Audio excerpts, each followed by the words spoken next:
in every one of you. I'm sorry, I don't mean to offend you. I'm disappointed in every one of you. I kiss you on the mouth. No, I'm not cool with that. I'm sorry. One more time. I'm disappointed in every one of you. I mean, I'm dealing with degenerate animals. I'm disappointed in every one of you. Disappointed in every one of you. All right, come on. Honestly, I can't do it, man. I'm disappointed in every one of you. Let me tell you why. It's gonna be all right, Nicky. Go ahead, shoot. Let's just kill those fucking men. What are you going to do about it? You're happy because you got nothing. You don't got a thing. You're happy because you got nothing. Got nothing. I want to get out of this rat hole. I want to get online. I need BDA boxing.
Welcome everybody to another BDA Boxing podcast, broadcasting to you live from the true north.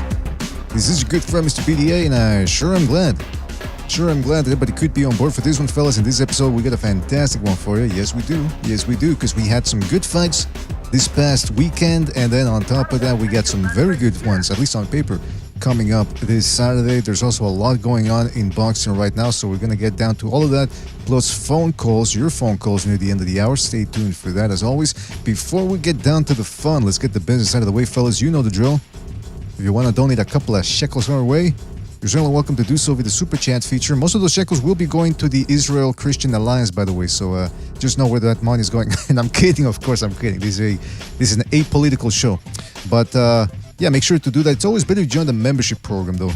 That way you get more bang for your buck. You get special emojis, badges, the whole shebang. But the most important thing is you continue to like, subscribe, you spread that BDA gospel, especially in these times of need. There's too many unwashed, uninitiated masses out there that need to be corrected. All right, fellas?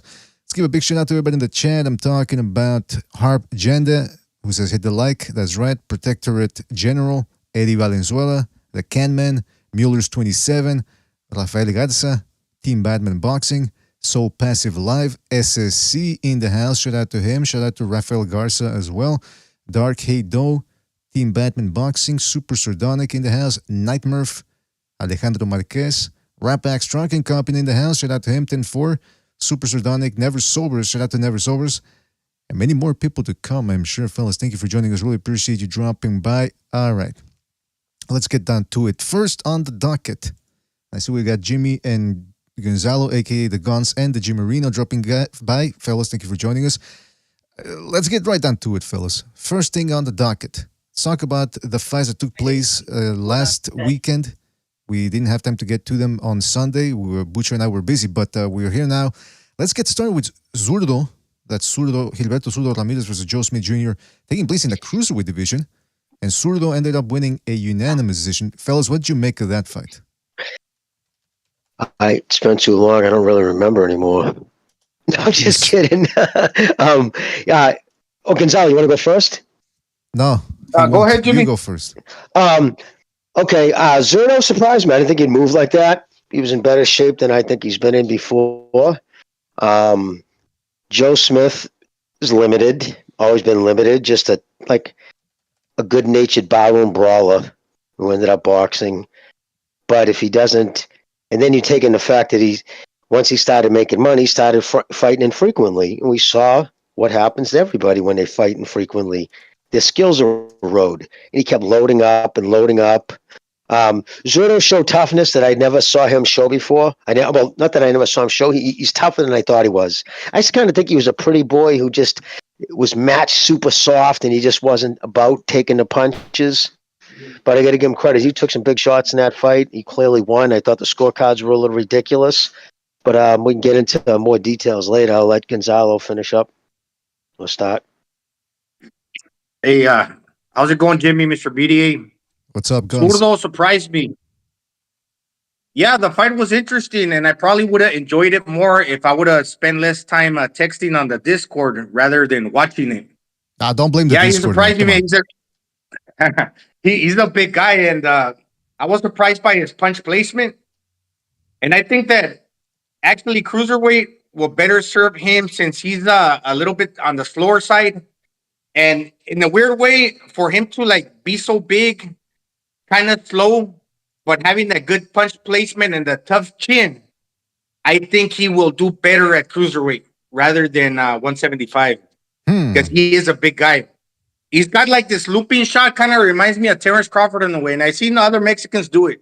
When you throw them hooks to the body, you take a step back and you throw a long looping punch, and it's kind of catching you on the counter, but especially when you utilize great timing, you're landing, and that's what he's seeking to do. It's like a punch that he plans on landing.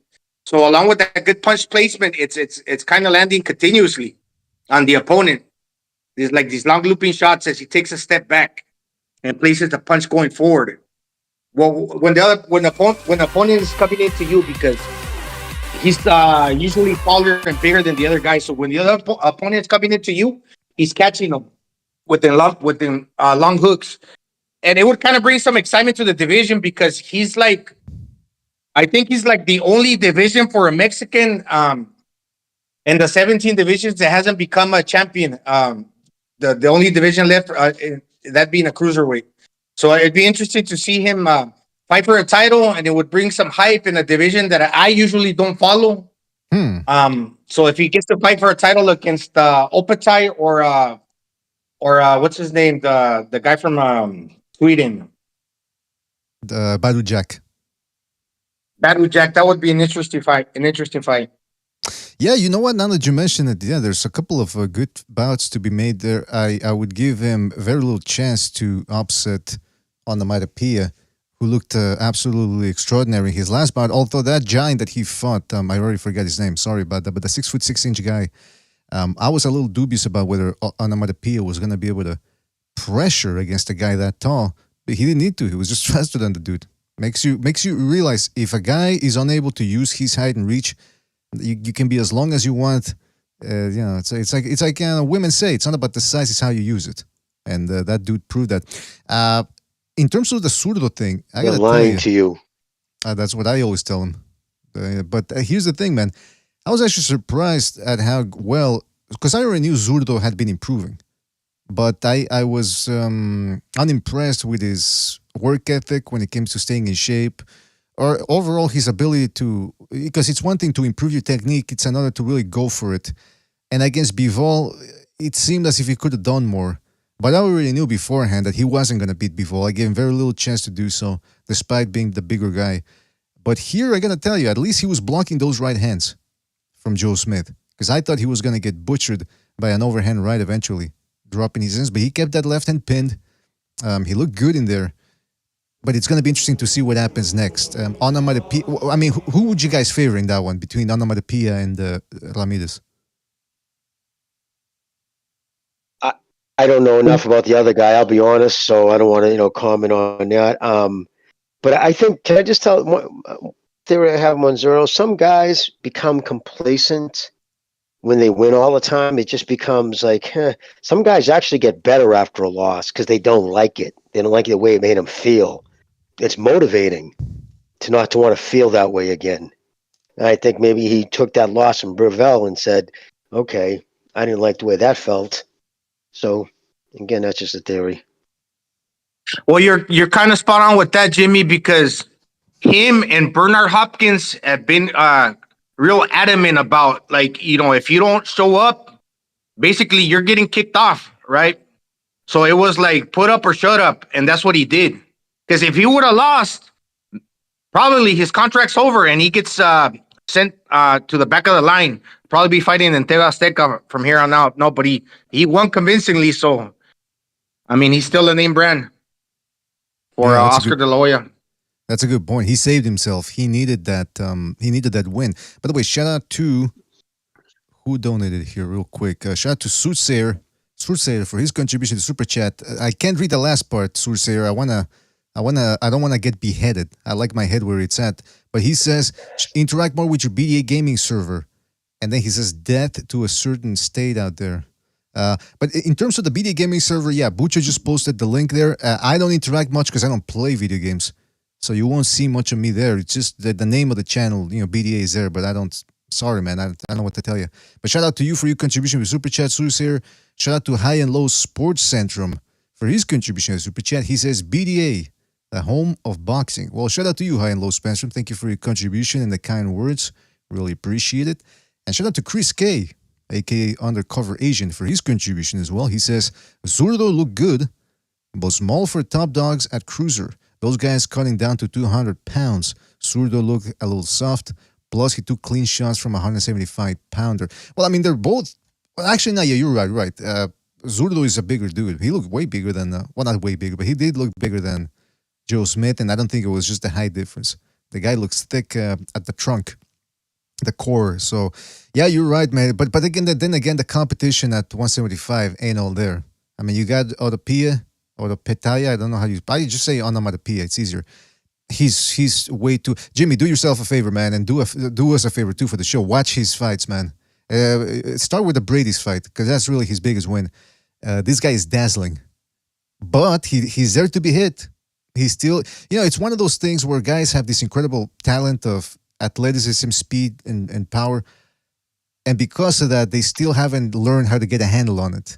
They still drop their hands. They still make mistakes. So that's where he's at right now. And he got his jaw fractured by Brady's. That was a 38-year-old Brady's, by the way. No longer the same one that was giving people hell in the super cruiserweight tournament a couple of years ago. So, I mean, it's onomatopoeia. It's going to be interesting to see how long he stays at cruiserweight. Because the heavyweight money, it comes a calling. We all know that. Shout out to Kiki Boxing as well for his contribution to Super Chat. He says if Zurdo would have lost, he would have gone to the bottom of the list. Also, I thought he was going to be more active. Well, do you mean more active in the ring, meaning in terms of punch output, or in terms of getting back in the ring? Because he was supposed to fight Rosado a couple of months ago, and he showed up overweight. So shout out to Kiki Boxing. Shout out to High and Low Sports Centrum again for his contribution to Super Chat. He says BDA, the North Boxing Wisdom. The North. Yeah, we are in the true North, most of us here. Except for Gonzalo. He's in the Southeast Asia. So, yeah, but we'll consider ourselves the North. But anyway, yeah, that was Zurdo Ramirez. And it was an interesting fight. We'll see what happens with him. Now, let's talk about the other fight that took place. We're talking about Lee Wood versus Josh Warrington. And now this one, my goodness gracious, it's perhaps the comeback of the year in terms of a fight. I believe it was the 7th round. Somebody correct me if I'm wrong. Maybe later than that. Josh Warrington was beating the crap out of Lee Wood. Let's just put that's and he's not a big puncher, but he was shaking him up. It looked like he was gonna get the rib stoppage, and then Lee Wood, I don't know, a right hook. What did you guys think of the fight? And more importantly, what did you guys think of the stoppage? I thought the stoppage was bullshit. Oh, and I'm not a fan of Josh Warren. A referee has to have awareness and there's nuances. Mm-hmm. Okay, it takes a lot to get to a championship fight. You got to have that in the back of your mind. I don't care. You don't treat a championship fight like you're going to treat a 3-rounder, pro debut or some shit. It's just ridiculous. He knows. He heard the 10 seconds left in the round. He knew he was well aware the round had already went off because the bell rang. I believe it rang before it even started the count.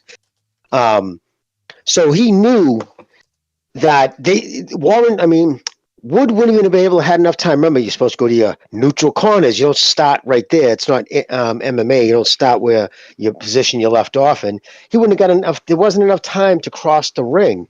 So he would have clearly made that round. Would he have still had his wits about him in the next round? Probably not. But you give him the option. And again, I wasn't voting for that kid by any means to win the fight. I just didn't like it. I didn't like the stoppage in that particular instance when the round's already over. Why take it from him? So I agree. I just think it was a kind of a bullshit stoppage.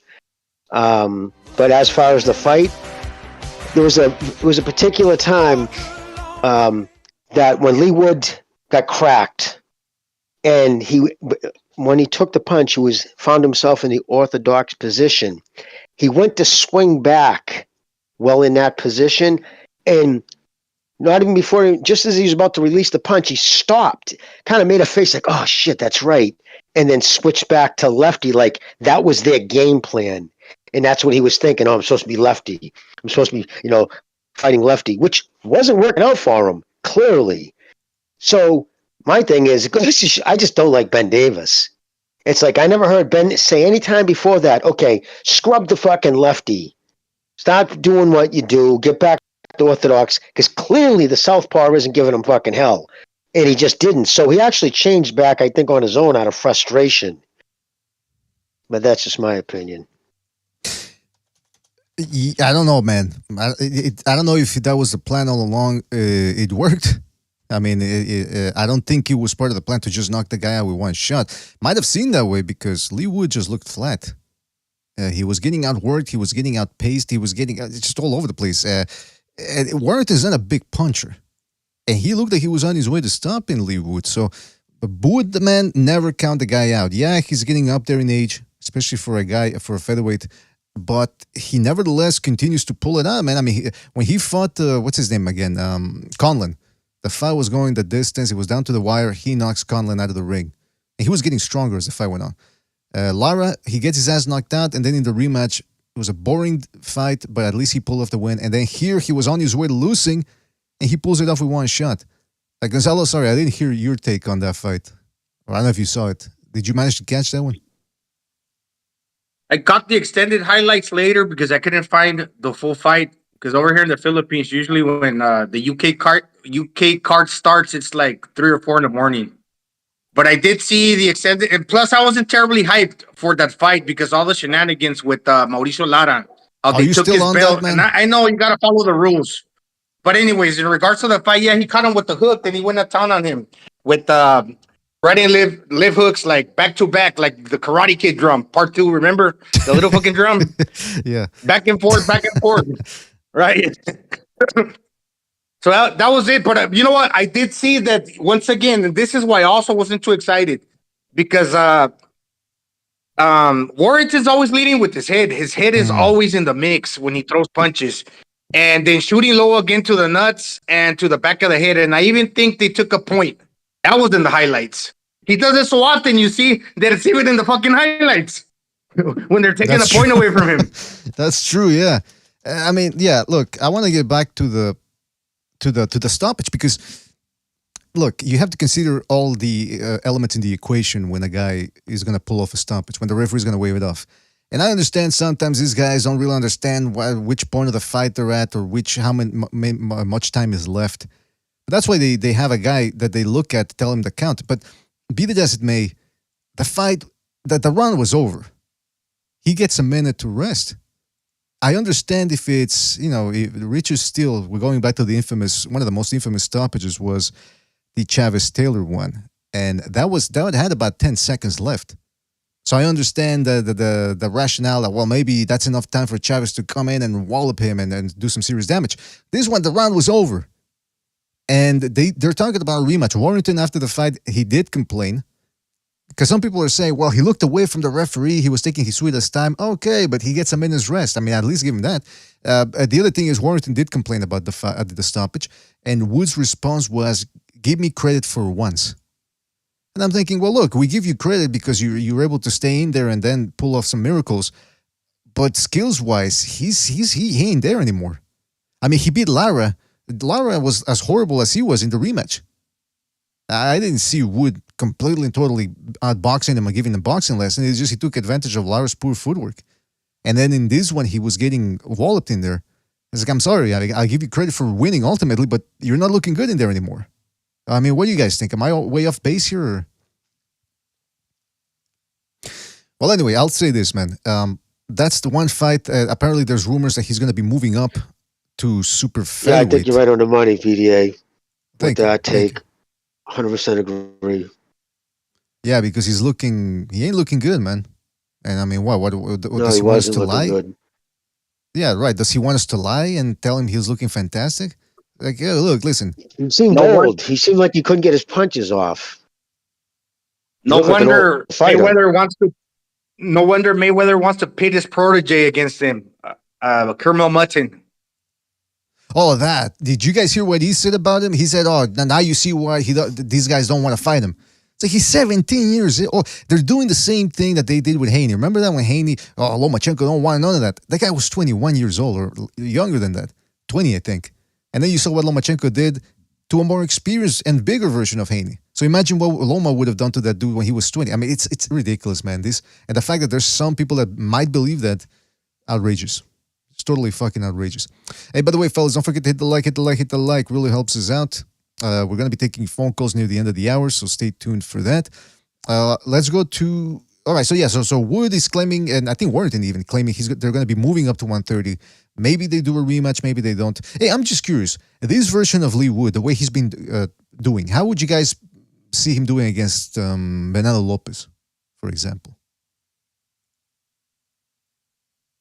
Jesus, Bernardo's aggressive, and he's already been knocked out. He's had his clock cleaned at least once or twice. I think Bernardo knocks him out, honestly. And if he goes up to 130, isn't that where Navarrete is plying his wares? 130, yes. Yeah, that's where Navarrete is. Good luck. Navarrete would bash the shit out of him. Oh. I mean, yeah, that's a mountain too high. I think it's safe to say that Lee Wood right now is getting ready to maybe look for a big money fight. Because I don't see him being able... You can only pull the fight out, pull enough miracles out before the things catch up to you. And I mean, technically, they already did when he fought Lara the first time. So, I don't know, man. It'll be interesting to see what... but he's exciting to watch. I will say that.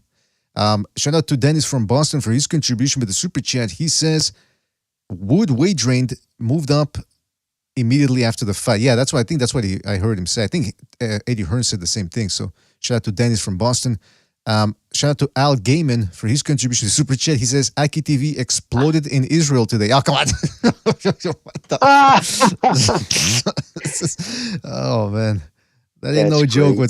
That's some serious stuff that's going on over there. But hey, a little humor never hurt nobody. A couple of bombs would hurt, but not a little humor. Anyway, shout out to those guys for their contributions. I'm talking about Al Gaiman and who was it? The other Dora. No, excuse me. Dennis from Boston. Sorry. Dennis from Boston. Peace. All right. Okay, let's get to the fights. Remind me, Gaylord Fucker. No, remember the fucker when he said bomb in the plane? Because Al Gaiman and Gaylord Fucker yeah. bomb. Gonzalo's making connections. All right. Now, let's get to the fights that are going to be taking place this Saturday. Talking about... Hold on. Which one were we going to start with? Well, let's start with Janibek. Who's I've never been able to pronounce his last name. Zanibek Ali Makunuli? Whatever. Middleweight. He's got the WBO title, which I didn't even know that, man. I don't follow the titles anymore. And some people claim that he is a real boogeyman. Nobody really wants to fight him. That's what he claims, and that's what his promoters claim. In fact, I think Top Rank just came out and said, Todd DeBeuf, I believe, said that he's going to have to do it the Golovkin way. Meaning fight guys that aren't big names but who are tough and then go from there, which raises the question about inactivity, because at least Golovkin was fighting 3-4 times a year. This guy's fighting 2 times a year, but we'll get to that. He's facing Vincenzo Gualtieri. He's from Germany, probably Italian descent based on the name, about the same age. And now this guy, you got to watch out for him because he's undefeated. He only has 7 knockouts, but he's got some quick hands. He upset, what's his name? Esquiva Falcao in his last fight. And that's where he nabbed the vacant IBF middleweight title. So for all intents and purposes, this is a unification fight. Guys, how do you see this one taking down or going down? I mean, Janibek Kaluli, he's a good fighter. He's undefeated. I think he's a southpaw too. He throws a good straight left and he couples it with the hook. He's got power. Usually catches you at the end of his punch. So he got some snap in my opinion. And he's facing a fighter that's tough. I just watched his fight against Esquiva Falcao. And this guy, what's his name? Jesus, El Capo. Mm-hmm. El Capo. What's his name again? Starts with a G. Gualtieri. Gutierrez, yes, Gutierrez. This guy's he's a crafty motherfucker. He's wily. He's got some skill, but he's rough, rugged, and tricky at the same time. A lot of the times, yes, he fights with his hands down. Obviously, he probably believes in his chin. He starts dropping his hands later in the fight to kind of like what is it called? Draw you into a fucking a back and forth fucking fight. You know, where he gets you exchanging. Probably wants to piss you off, and he also goes low. He'll shoot to the nuts, and he's pretty crafty, and he's undefeated. So the guy got some skill. Obviously, not too much knockouts, but yeah, he's a rugged fighter. And if he kind of lures, in my opinion, Janibek into a toe-to-toe fight and kind of takes away the distance where Janibek is not landing his shots, when he's not landing his punches, when he's not catching you at the end of his punches, because this guy will also get on your chest, kind of smother your attacks. He might be able to take him into deep waters and kind of like frustrate him and possibly get an upset, in my opinion. Jimmy, what do you think about that? I think you were going to say something. Well, I was going to say he runs hot and cold, man. He doesn't fight enough. You talk about Janibek. Yeah, it's Johnny Back. I like to see the kid fight more often, especially at this stage of his career. Middleweight's a disaster. He's probably the best in the division right now. I like him. We'll see. I think he might be one of those people. It all comes together when he fights better people. Some guys don't get up for guys you know you're supposed to beat. They just don't get up for it. Fear of loss or fear in general make people fight better. So yeah, every time I seem to get high on that kid, he puts in kind of a stinker performance. So I don't like the hot and cold shit. If you're gonna fight trash, you take out the trash. You don't waltz with it for 12 rounds. Well, you don't go rounds with it. Well, when did he stink it out? When did you find out? Well, it was a couple of fights ago. He was a couple of fights back. I don't like the way he looked. He just didn't seem disinterested sometimes in some of the fight. I'll say this. I don't remember the dude he was fighting, but right. I just want to add to what Gonzalo was saying about Gualtieri. Yeah, he's got like this ambush style. The fight against Falcao is on YouTube, by the way. He'll move, and like Gonzalo said, he's sneaky because he'll hypnotize you with that movement, and then boom, he'll spring forward with a combo. And Falcao is a southpaw, so Gualtieri, he wasn't just right hand. You know, that's what most people, the unsophisticated boxers, try to do all the time. It's like, oh, let me just get him with the right hand. And if it doesn't work, they're out of their depth, out of their element. They're out of ideas. This guy will actually follow up the right hand with a left hook. And then another right hand. And they're nice short punches, very compact, so he gets him through. He dropped Falcao, I think, about 3 times in that fight, although one of them was bogus. He hit him in the balls and then hit him upstairs, and the referee didn't see it. That's the other thing, though. These refs have to understand. They have to look at both sides of the fighters. Don't always stay on the same side. You got to go left, right. Otherwise, one guy starts playing his straight on the other with so-called veteran tactics, which just means being a dirty motherfucker, and that the referee never catches him, and that the fighters know. They know which side of the fight the referee's on. You know, they're aware, especially the more intelligent ones. So that's my little complaint there. Be that as it may, Gualtieri has deceptively quick hands, and we saw what happened with Zanibek when he fought Bentley. What's his name again? Denzel Bentley. Last year, November of last year. That's the fight. Maybe that's the one that Jimmy was referring to. He was getting hit a lot. And he was just, I'll say this. if you watch the Falcao fight, I think Janibek is much better than Falcao.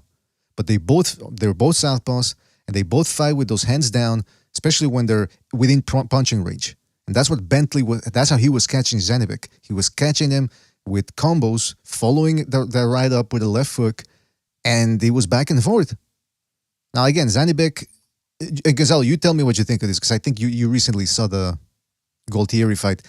Is it me, or does Gualtieri somehow, his stamina isn't all there? Maybe it's because he moves too much, or maybe he doesn't like the body shots that he was getting hit with. But do you think that that's what the doctor ordered for Janibek? Go downstairs.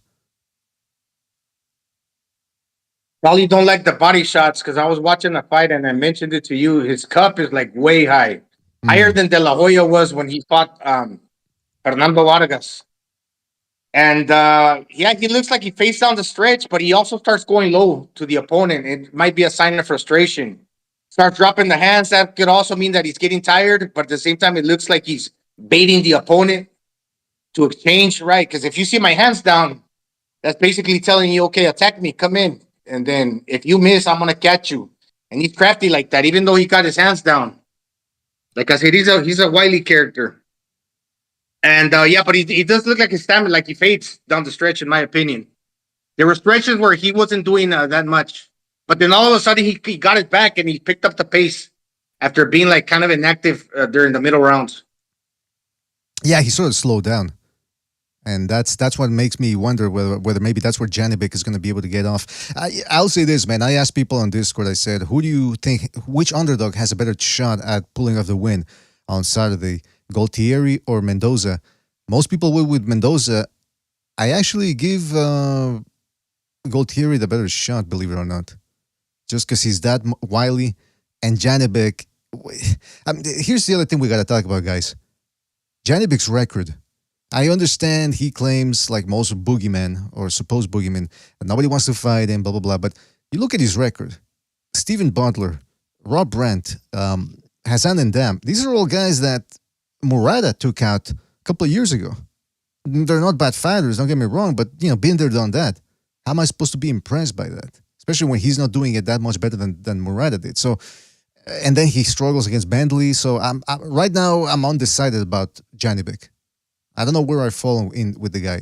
He's already 30 years of age. He's not being that active like Jimmy mentioned. So what do you guys want? What type of statement do you want to see him make, or what type of statement can he make on Saturday? If this is like Golovkin's Martin Murray, I think Golovkin took out Martin Murray in the 10th round. But this being like totally two different fighters, I'm just saying for some reason that came up in my mind. Mm-hmm. I think it goes the distance more likely because this guy's undefeated. Like I mentioned, you said a 2BDA. He's crafty. He's also tough. This guy's been inactive, hasn't fought that often. And in my opinion, he only's got a straight left and he's got a right hook, right? And he catches you at the end of his punch. So if this guy takes away the distance where he kind of crowds him and he's not catching you at the end of his punch, and does a pretty good job like Bentley did in catching and shooting, this guy's gonna have the wherewithal to make this fight go the distance, I think, and possibly score an upset. But I'm not too sure about that because, like you said, he tends to get tired. Like I said, I was gonna mention to you, BD, this dude's getting tired, but all of a sudden he got like a second wind and picked it up towards the end of the fight. Yeah, but I think Janibek, okay, I'll just say he's good enough to beat this guy, in my opinion. I would agree. And like you said, go ahead, Jimmy, go ahead. No. Like you said, finish. He's greedy. He looks tired, and then he'll string together a combo and take the play away from the other guy. All right. Well, you asked the question, what do I expect at this point? If he wants to even put himself in that, the talk of who's the best in division, because without a doubt, his name has cooled off. 2 years ago, there was a lot more talk about Janibek. It's imperative upon him to go out and make a statement. How do you make that statement? Starch this fucking dude. Be the first to take him out. Show that power that everybody claims you had. You didn't come along as a boxer. You came along as someone who was a feared power puncher. and that hits hard. You know, the next Triple G, I even believe some people tagged him with. So, you want to make a statement? There it is. Fucking You get know, this that's kid's interesting that trunks people. dirty. Yeah, the fact that some people were comparing him to Golovkin. I mean, I think that was partly marketing from Top Rank side because Golovkin had a much more impressive amateur pedigree. I mean, world titles up the wazoo, European titles. He got robbed in the Olympics. Should have been a gold medalist. I mean, this guy did it all in the Olympics. Janibek, I'm not saying he's bad, but he hasn't. You know, Golovkin was the people forget he was a golden child of European boxing, amateur boxing. Or international box, forget European, but I mean, he was from Central Asia. So he had a much stronger backing and, like I said, seasoning. Janibek really doesn't have it. And then on top of that, like we were saying, I wanted to get into this, the activity. Guys, I'm putting up his record here. He got off to a good start, 2 fights, 3 fights in 2019, I think 4 fights in 2019. Then the pandemic occurred. He only had 1 fight. Then in 2021, 2 fights. Then in 2022, 2 fights, and so far this year, it looks like he's only going to get 2 more fights, and he's already 30 years of age. This ain't exactly the Vasil Lomachenko route that they're having him on here. When he was fighting Rocky Martinez and Gary Roscoe Jr. and Nicholas Walters, he's fighting guys that have already been beaten and knocked out impressively by other fighters. So it's Top Rank better keep him active, man. If they're not gonna if they can't find suitable opponents or world class blah blah blah middleweights, because there aren't even that many out there, by the way. But at least keep him active, 3-4 times a year, man. Even if the fights aren't televised, put up your own money. Keep this guy's an investment supposedly. Also, since there's no TV fights, there's no TV spots. Why, you're gonna just leave him in the lurch? I don't know. Speaking of the middleweight division, before we get down to the next fight that's taking place this Saturday. The middleweight rankings, like I said, they're not all that. Get Felix Cash. Can't remember the last time he fought. Liam Smith, who just lost to Chris Eubank. Elijah Garcia, who's looking good, but he's only 20 years old. He's still a baby at this point. Surulutalov, I haven't seen him fight. I gotta watch him. Chris Eubank Jr., who's the first time he steps up, someone's gonna take him out. David Yachenko's been through the ringer. Lara hasn't been, was supposed to fight 2 months ago. Showtime never really gave us an update on that. Carlos Adames so far looks to be perhaps the most consistent middleweight out there. Janibek who's fighting this Saturday. And then Gennady Golovkin. By the way, guys, did you see this was making the rounds on Twitter this morning? Because we've had rumblings about what's going on with Golovkin. Is he retired? Is he have retired? I remember Steve Kim said a while back that his wife seems to have him on, Golovkin's wife I'm talking about, seems to have him in that American lifestyle. Well, if there's one thing that Americans know is overeating. And so check out Golovkin, how he's been looking in the last couple of days. Let me see. Wow.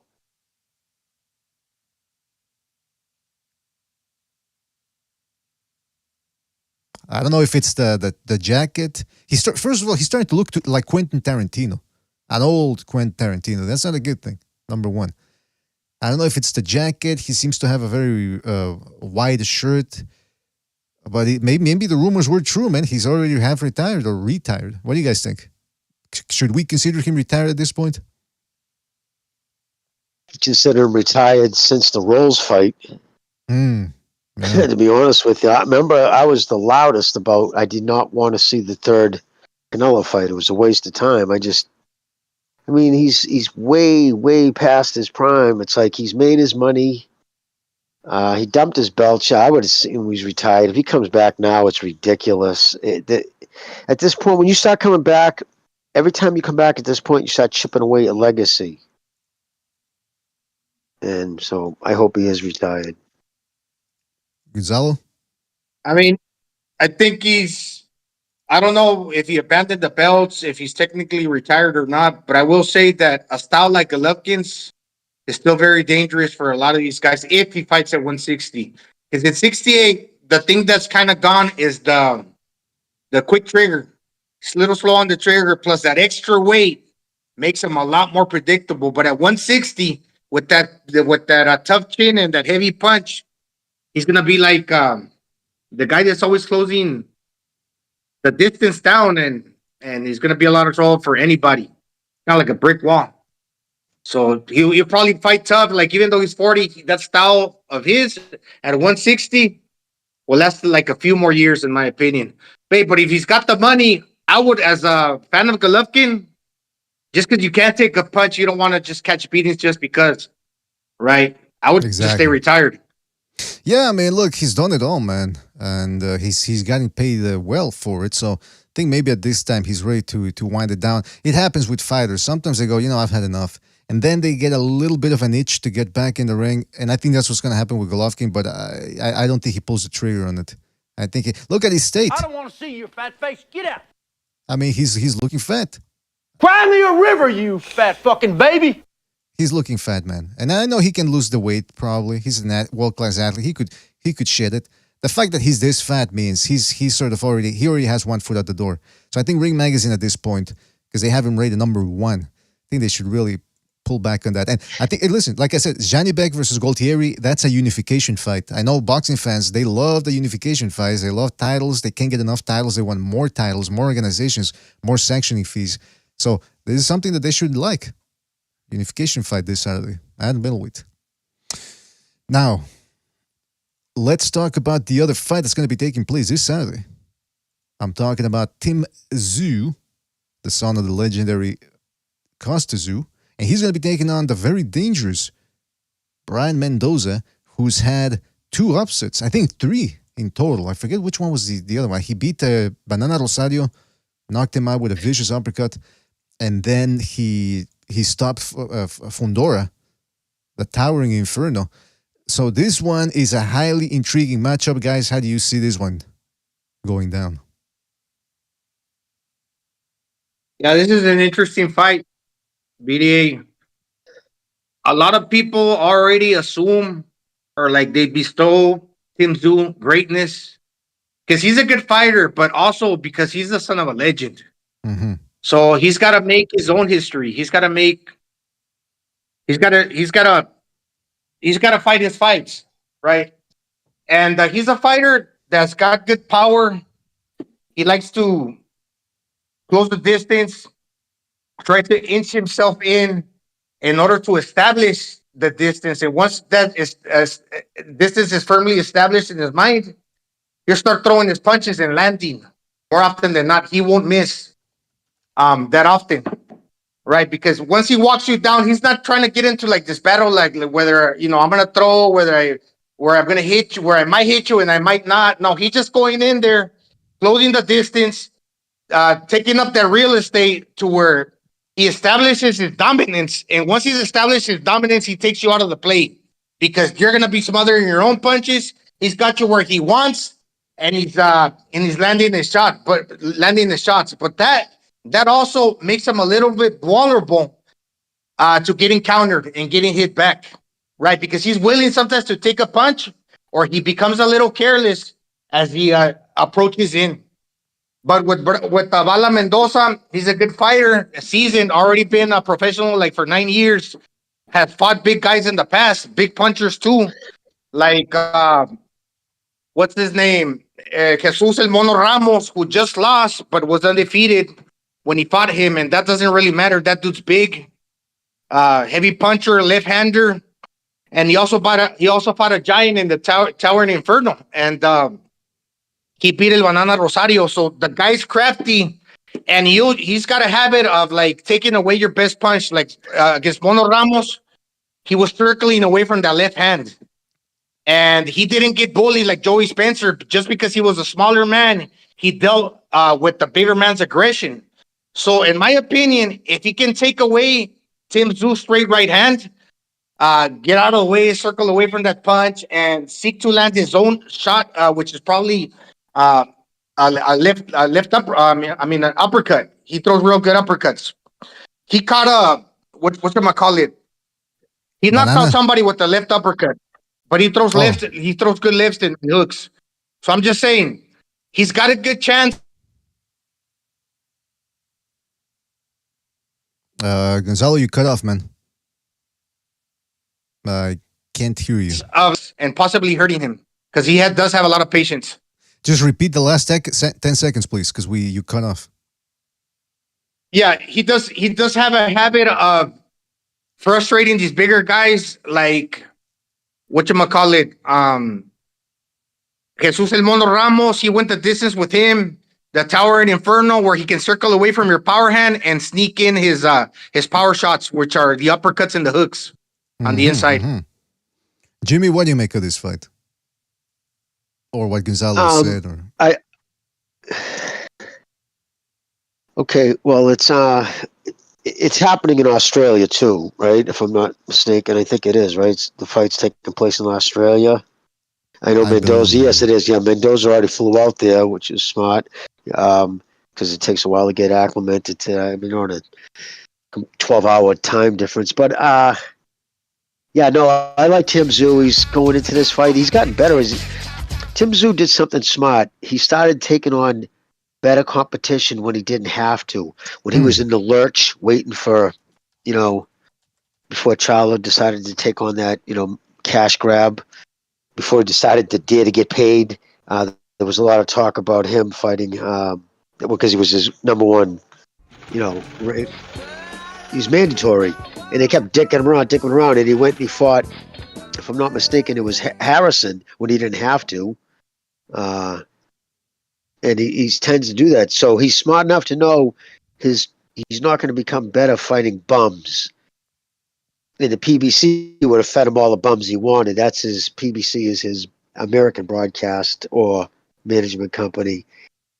So yeah, I Mendoza, like you said, he's pitched a couple of upsets. Fundora is an upset by the way that he was supposed to be. He was favored to win, but his style, that stand up, eliminating his height and reach advantage, the way he fights, was just begging to get stretched, So and it happened with Mendoza.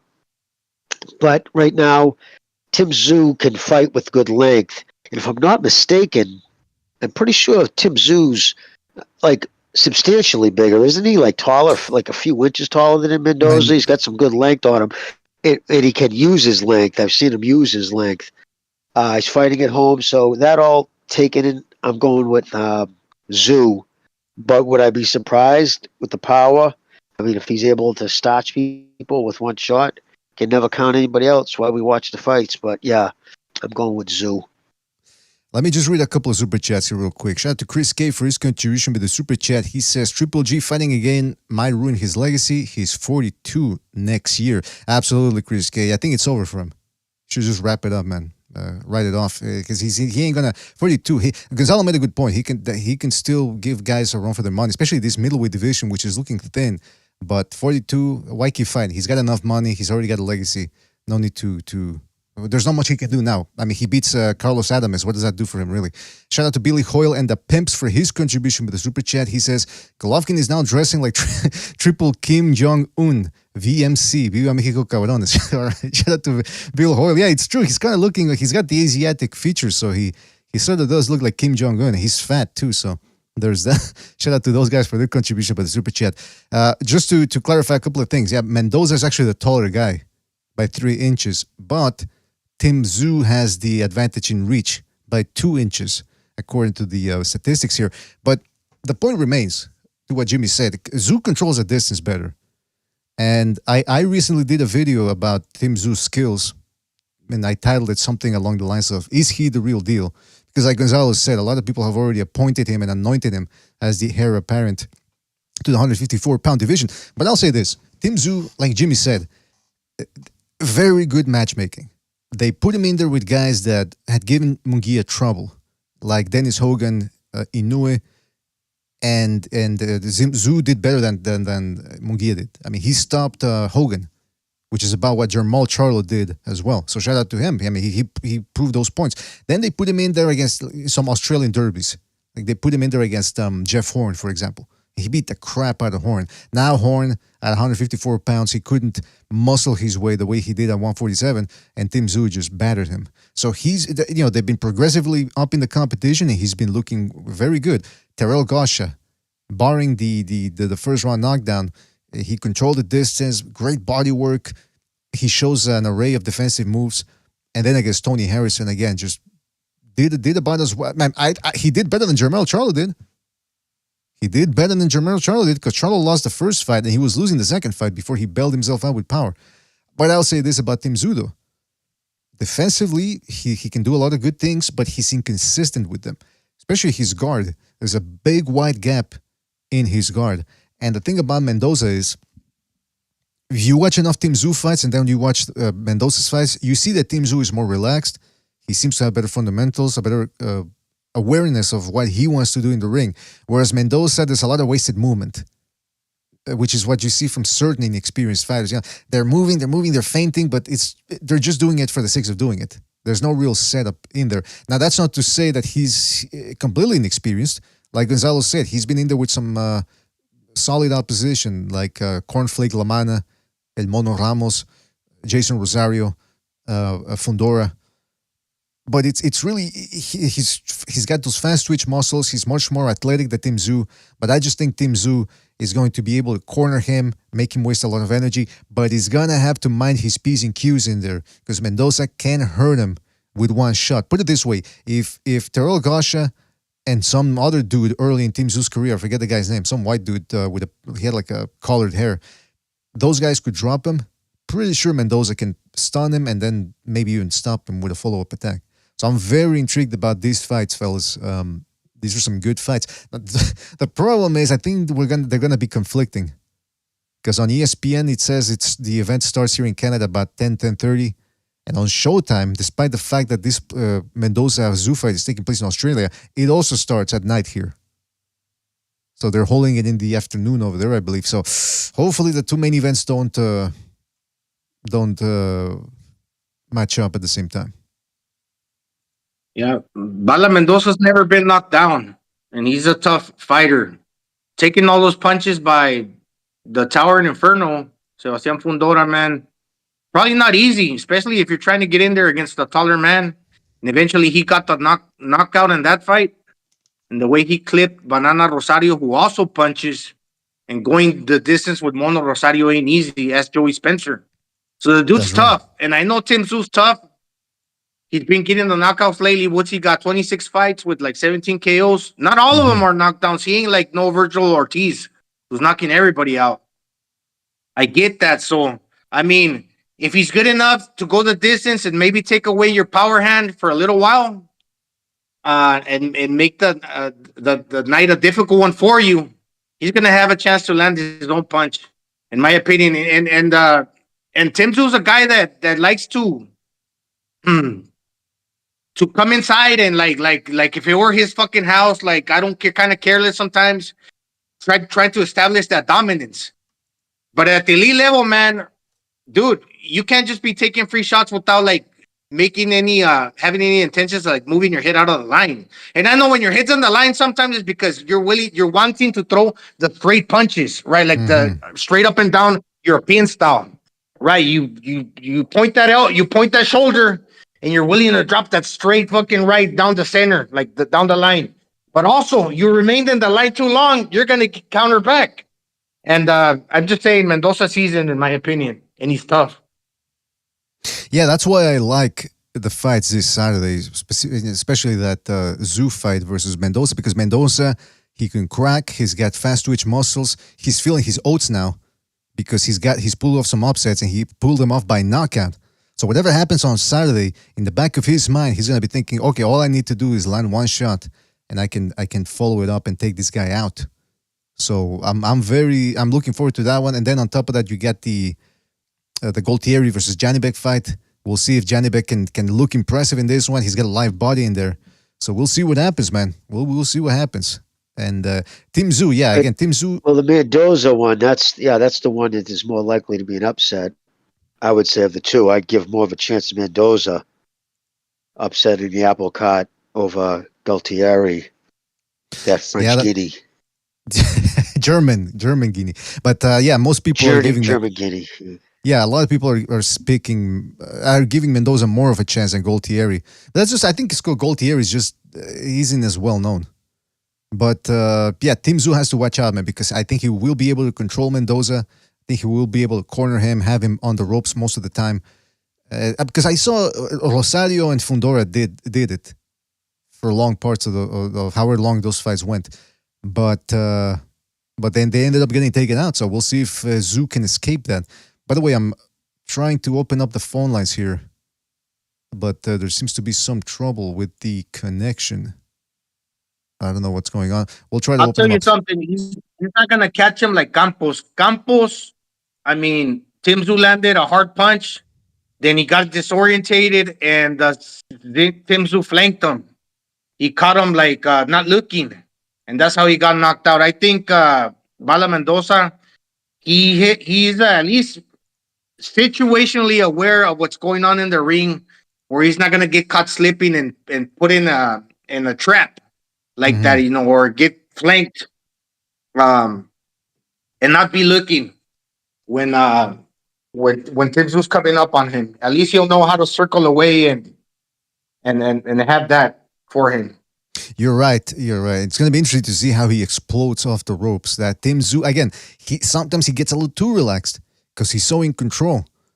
But Tim Tszyu has made some incredible gains and improvements for a guy he might just be the rare fighter that can live up to his more famous father's legacy.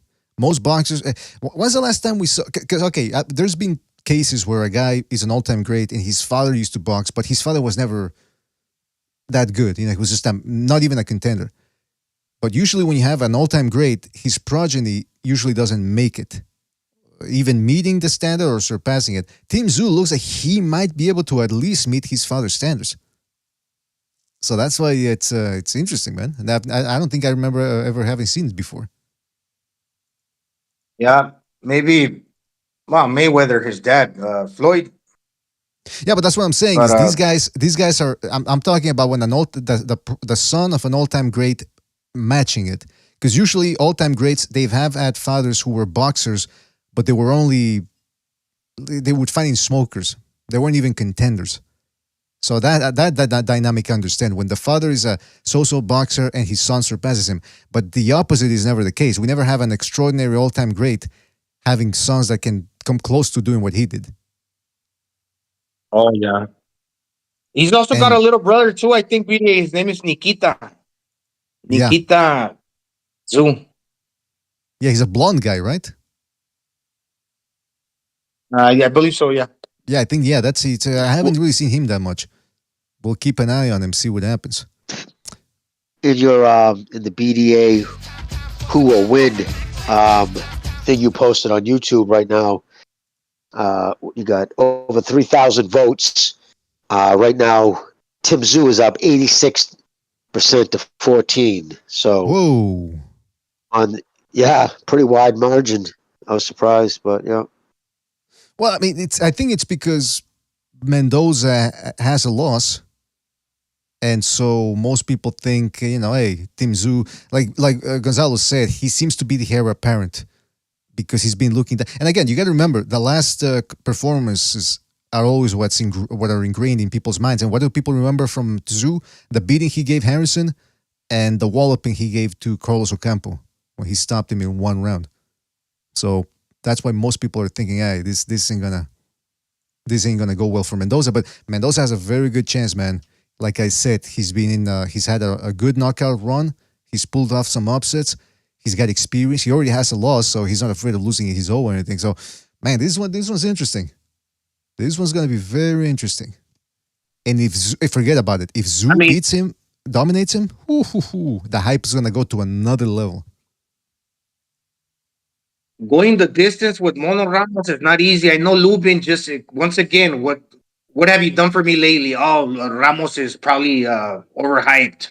Well, he probably deserved to win that fight, but that's not what I'm saying. I'm just talking about if you look at Mono Ramos' KO percentage for the fights that he has fought, most of them are knockouts, and he's the bigger man usually. So Bala Mendoza just going the distance with that guy tells me that he's a gritty dude and can take a punch. I agree. Mendoza's a veteran because he, like you said, he knows what to do. He knows how to survive. I actually think he did better than Leuven, by the way. he landed more shots on Ramos early on, and then he got tired and he started clinching. But yeah, I mean, like you said, he's a veteran. He can crack. He's feeling his oats in there. That's why I'm thinking he's gonna. So okay, so hold on, just to remind myself, Jimmy, you're picking Zoo, and Gonzalo, you said Zoo, but you don't expect him to dominate. Is that what you said? I see Tim Zoo winning because he's more consistent. Like he'll just go in there, take the real estate, like not be looking to like, oh, let me see if I wanna like if you're gonna hit me, I'm gonna try to get out. No, I'm just gonna close the distance, and if I have to take a couple punches to set my distance and start landing my punches to work. Once I got my distance down, I'm not letting up. Right, I'm establishing my dominance. That's Tim Zoo. So I see that he takes a lot of the rounds and maybe only ends up losing about three out of the 12 rounds. So I see kind of like a 9-3 type of fight. But all the while, Bala Mendoza got the power to where if he doesn't do a whole lot, that'll just make it interesting because he's preparing to throw like a power punch anywhere within any given moment of the fight, right? Exactly. That's what I want to see in a fight. A guy that's not gonna show up just for a paycheck or capitulate as soon as things don't go his way. Like I said, this guy's got power. He's been on a good knockout streak, winning streak. He wants to pull off another upset. This is, by the way, another unification fight, essentially. Let me just check. For all intents and purposes, because now Zoo has been granted full WBO status, whatever that means. I didn't know they had interim titles too. And Mendoza, he's, let me just check. Because again, I don't follow the titles anymore. Zoo has the WBO title now, and Mendoza has, I don't think he has anything. No, he doesn't have a title. But for all intents and purposes, this is a unification fight. Because Charlo probably doesn't return to 154. So Tim Zoo is the number one guy according to Ring Magazine. And Mendoza's number 3. So this is like a pseudo unification fight. I think it's going to be a good one. Shout out to Billy with the WBO, you become champion the minute the bell rang. The minute Charlo, the bell rang in the first round, that moment he was officially stripped. That's how the WB works. That they're not going to let him. They all should have. There should be consequences to buck the system and go up to do these silly cash grabs. Yeah, especially if he says he's not going to fight again in that weight division. I mean, hey, you can't make the weight. He claims after the fight, he said he's going back down. He plans on going back down. The thing is, did you see Crawford, man, I'm not even wanting to fight you right now. You laid such an egg against Canelo. I'm telling you, a lot has transpired since we talked about that fight last. I mean, I cruised the internet. It was across the board. He got hammered for that performance. That's right now his legacy. I mean, it's interesting how Lee Wood was getting beat up in there, and he still had he was swinging away. Now I know Warrington is no Canelo, but if you can't win the fight by doing what you're doing, at least, and he did. I did see him try to crack Canelo hard in certain instances, but you got to do it a lot of times, not just once.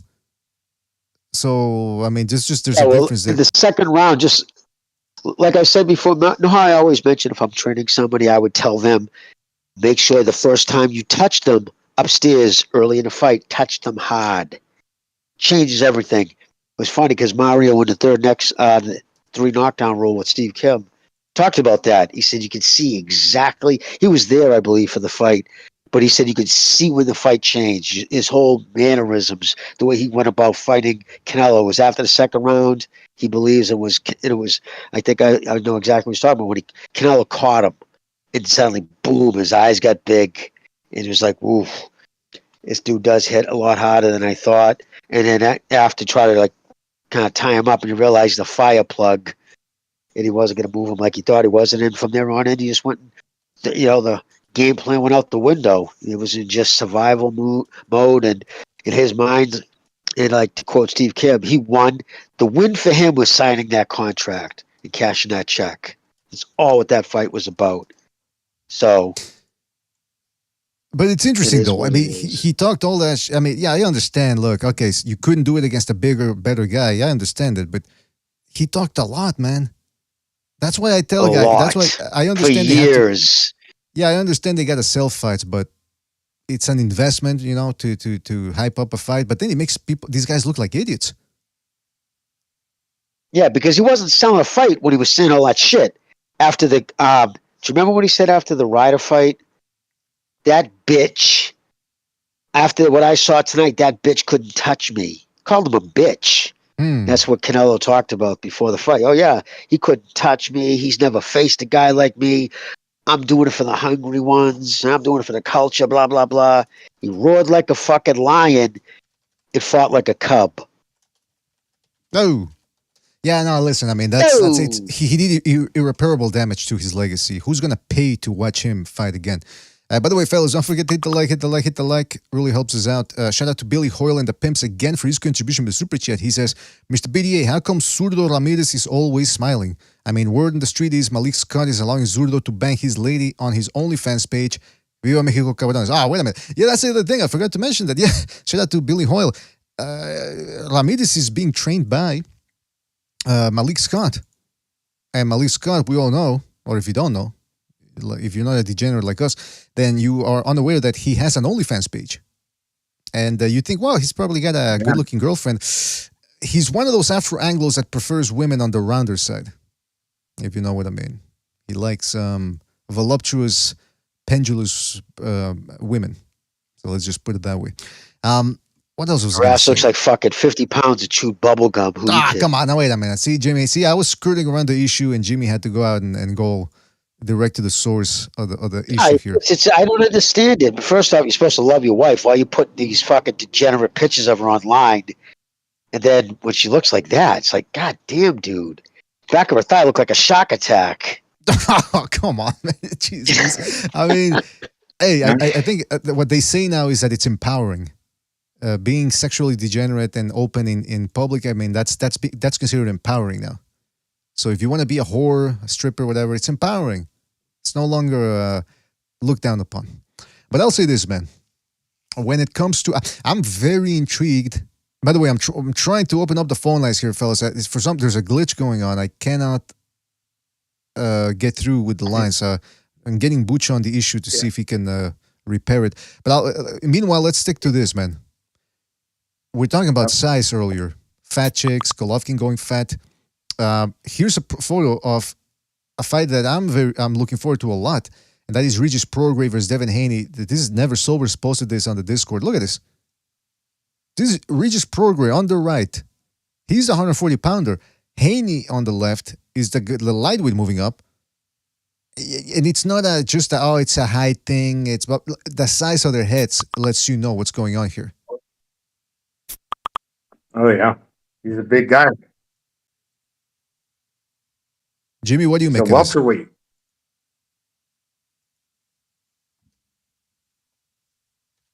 Jimmy, are you there, Jimmy? What's going on? I'm asking questions and people aren't. Jimmy.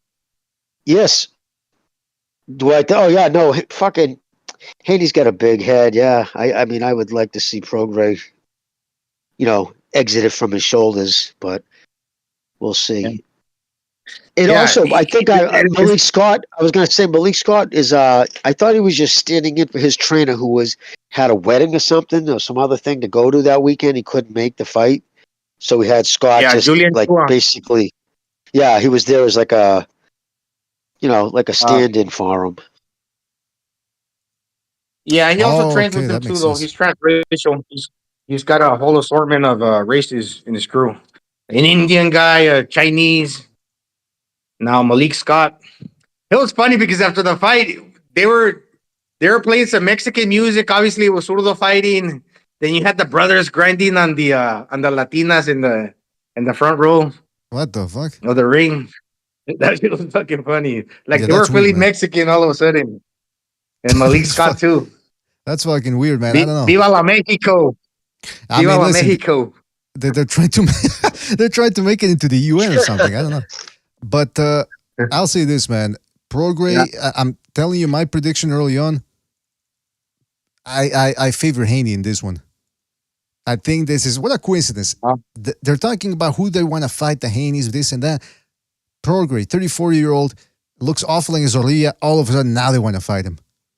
I mean, I don't know, but regardless of that, I was watching the Prograis Zorlia fight, and people say, well, Prograis is bigger than Lomachenko. He hits harder, therefore he's gonna give him a hard fight. He's gonna beat Haney because they're both, both Lomachenko and Prograis are southpaws, and people think that Prograis is a bigger version of Lomachenko, and I completely disagree.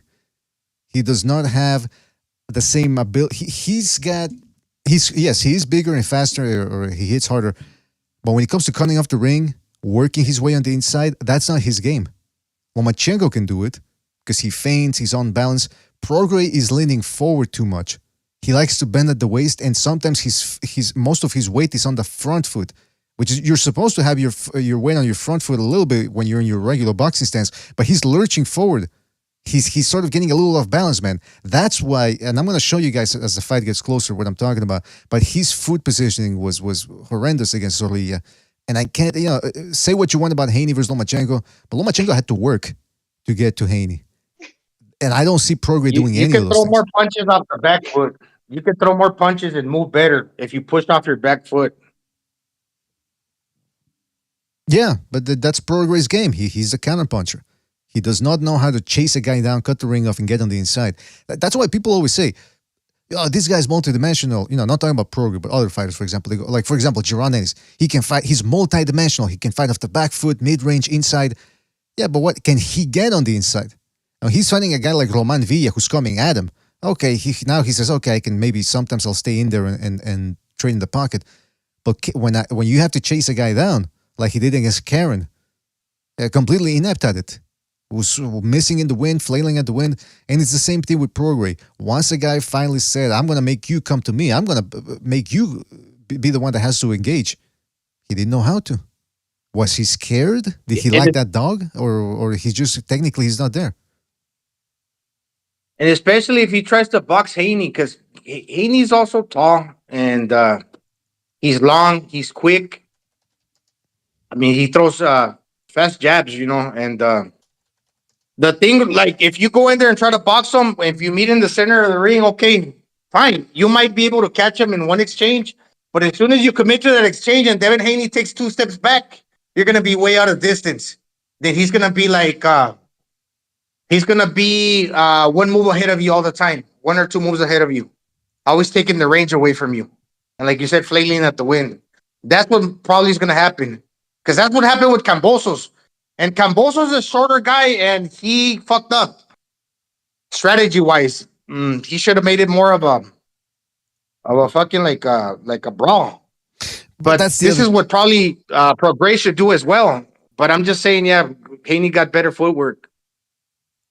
Yeah, you said Cambosos should have done this, should have done that. That's why that was one of the safest picks I ever. I was so sure Haney was going to win the fight because Cambosos doesn't have the capabilities to go at Haney or get on the inside. Again, it's one thing to fight Teofimo Lopez, who's going to fight you at your pace, at your range.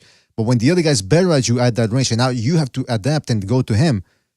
See, that's why I respect guys who know how to fight going forward.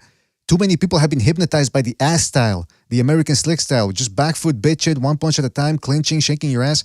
It takes a lot of skill to be able to put pressure, be defensively responsible, and make the fight happen. These guys, they don't give that credit, man. And Prograis, look, am I rooting for him against Haney? Yeah, a little bit more. Because the Haneys have really comported themselves in an uncouth style. But I don't think Prograis has the technique to do it, man. This is all going to be... And Haney's not that small. I don't know if you mentioned it, but I saw a picture that was posted on the Discord server by Never Sobers. And it's Haney next to Prograis. Haney looks bigger. Bucho. What's up? So, yeah, I mean, Haney might. You're right. He's the favorite. He's probably gonna win this fight, and we're gonna be hearing that Haney is a pound for pound boxer because he beat Cambosos, because he beat Lomachenko, and now he's picking up a belt over there at 140. Well, I mean, look. So also said this week he stayed at 135 too. Did you guys see that? No. Yeah, he might have a better chin than what people thought, because at 135 fight, he was a shell of himself. He was Skeletor. At Yeah, 140, that's true. and then after the weigh-in, at fucking weigh-in about 160, that dude's gonna be able to take a shot because he's not as weak as people presume or used to Exactly. presume. That's true, though. He was struggling to make weight, so he's only gonna get stronger in the chin department, maybe. But what about power, though? I want to hear what you guys think. Now, can he bring more power now at 140, or is it gonna be the opposite, where he's fighting bigger guys and he won't be able to hurt them? You know what, man? I just don't think he commits enough onto his punches. He hasn't put his weight up over his feet because he's too concerned about getting out of the way. He's always defensive first in his mind. Progray's got to fight. He's got to play possum. You know what I mean? Punch with him. Even if it has to be boring, make Haney have to get off first. You know, and then just fucking throw with him. He has to throw a punch over his punches and fight, rough it up, but play possum. Don't go chasing around the ring. That's the worst thing you can do.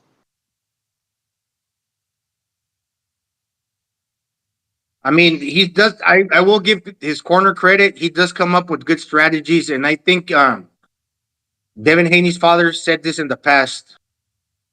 For a certain fight, we worked on just developing the power on the jab, because that's all we had time to do. So basically, his strategy was to throw the heaviest and more consistent jab as possible. I forget which fight it was for, but then it worked. It paid off. So in this fight, they're going to analyze what should we need to do in order to keep this guy honest or off of us as much as we can, and I'll box this dude. So maybe it's developing that jab hand all over again, or working on the right hand. But that's enough for him to win decisions, apparently.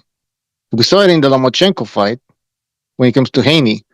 So he is now comfortable with his style. He's comfortable going to a decision. He probably knows he's gonna get it.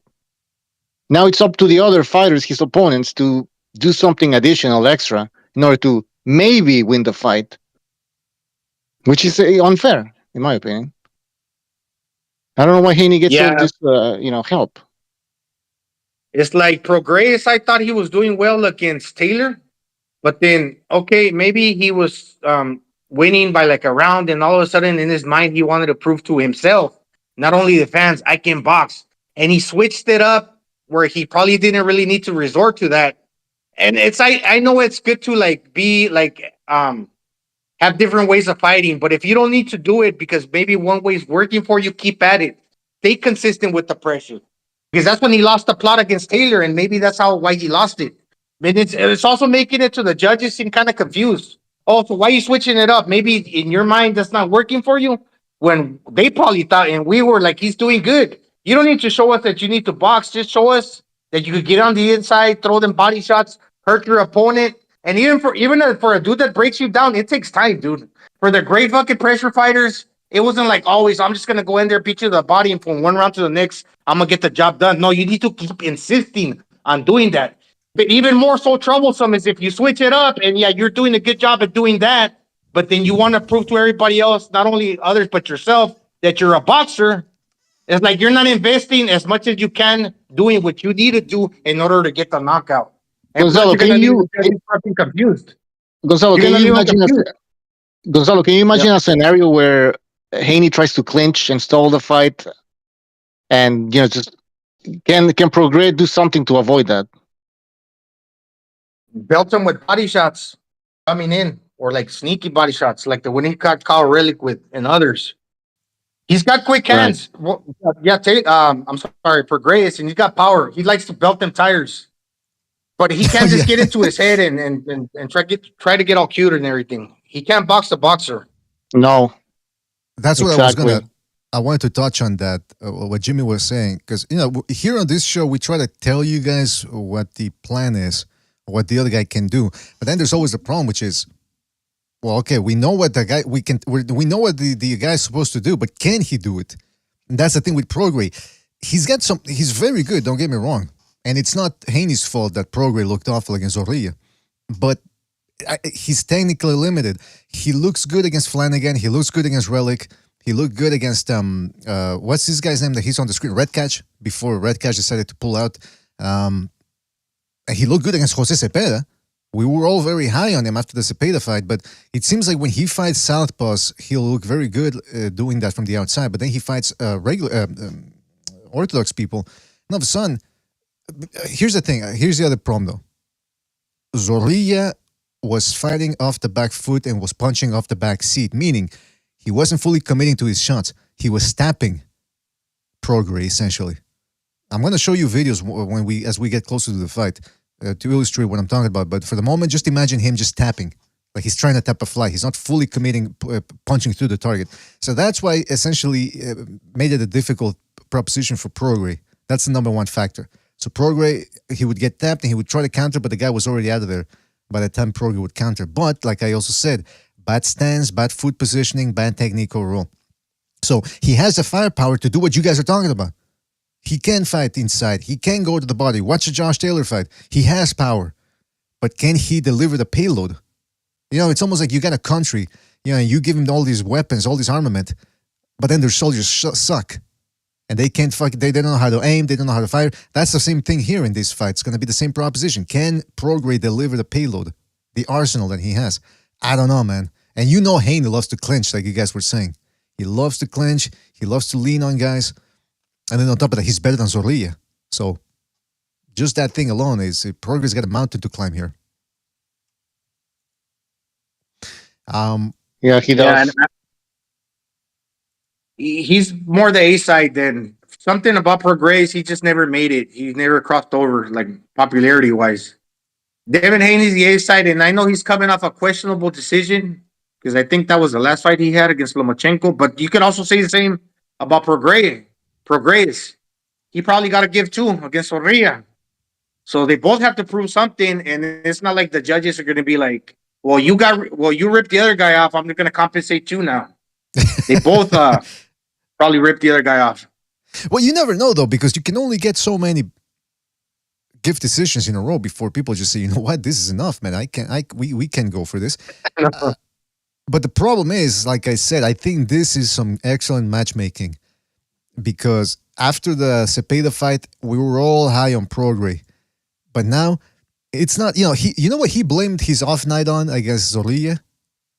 He said that, well, it's because I was fighting my hometown, and that sort of took me off my game, which is true. Some people, other fighters have said before that sometimes it's harder fighting at home than fighting abroad because now you got all this pressure. People are hounding you for tickets and so on. But I mean, come on, you're telling me the crowd is what made him unable to close the distance and get on the inside and throw some feints? I didn't see the crowd impeding him from doing that. So I don't know, man. I don't see him winning this fight. Mm-hmm. Well, some guys at home so they want to knock somebody else so bad they want to put on a show that they abandon, intelligent things. I mean, I like Prograis, I always have, and he's a decent fighter and stuff. I just was never as high on him as a lot of people. I'm not by no means saying he's bad. I'm just a lot of people for a while they were talking about this kid was like the second coming. I just don't like people who fight constantly with their hands down because it doesn't age well. Never does. Excellent point. Would it be fair to say that Prograis relies a lot on because again, he's a late bloomer. Remember, he started boxing late. So he appears to suffer from the curse of late starters who are athletically gifted. And so they break a lot of rules to get ahead. But then, like you said, Jimmy, 34 years old now, and he's going to be fighting a faster guy, a relatively faster guy. Do you think that's the main problem? He's those bad habits he never unlearned? Yeah, well, it has to be instinctive. It has to be instinctual when you box because a lot of times you're out on your feet. Even if you're not showing it, you're still a little goofy. So boxing, you can't think about it. If you have to think about anything in there, if it's not completely reactionary, then you're done. And that's the reason why it's because you always say, like, why boxing? Well, all the sports, so many sports, guys start so late in life and they go on to dominate. Why does it happen so infrequently in boxing? Because most sport people aren't trying to literally put you in a concussive state. So yeah, you're right, man. But it's true though. Again, I'm gonna give Haney credit if he beats Prograis. By the way, I'm saying that I don't see what's his name, I'm favoring Haney in this one. But don't get me wrong, I'm not discounting Prograis because he is a hard puncher and he's quick too. And if he can find a way to get on the inside this time, give him a very good chance. And I will give Haney credit for beating Prograis. I mean, Prograis is a sensational boxer. Some people have him number 1 ahead of Lopez in the 140-pound rankings. By the way, shout out to Billy Hoyle and the Pimps for his contribution to the Super Chat. He says, in the behind the scenes of Duran giving Prograis tips, Duran pulled Regis to the side and said, Haney is shit, just like Marquez and Nacho Berenstein. Viva Mexico, cabrones. Well, I think he's being facetious. I don't think he told him that, but shout out to Billy Hall. Yeah, I think Gonzalo, did Marquez and Berenstein say something about Canelo recently? Oh yeah, they say he's a regular fighter. Of course. And one of the interviewers in Spanish asked Nacho Berenstein if he watched Canelo's latest fight against Charlo, and he said, "No, I don't waste my time watching them Canelo fights. He's just like an ordinary fighter, and I don't waste my time with the guy. He's not in the, what do you call it? The spinal cord of the Mexican greats. I don't know what that means. Well, I do in Spanish. I don't know how to translate it.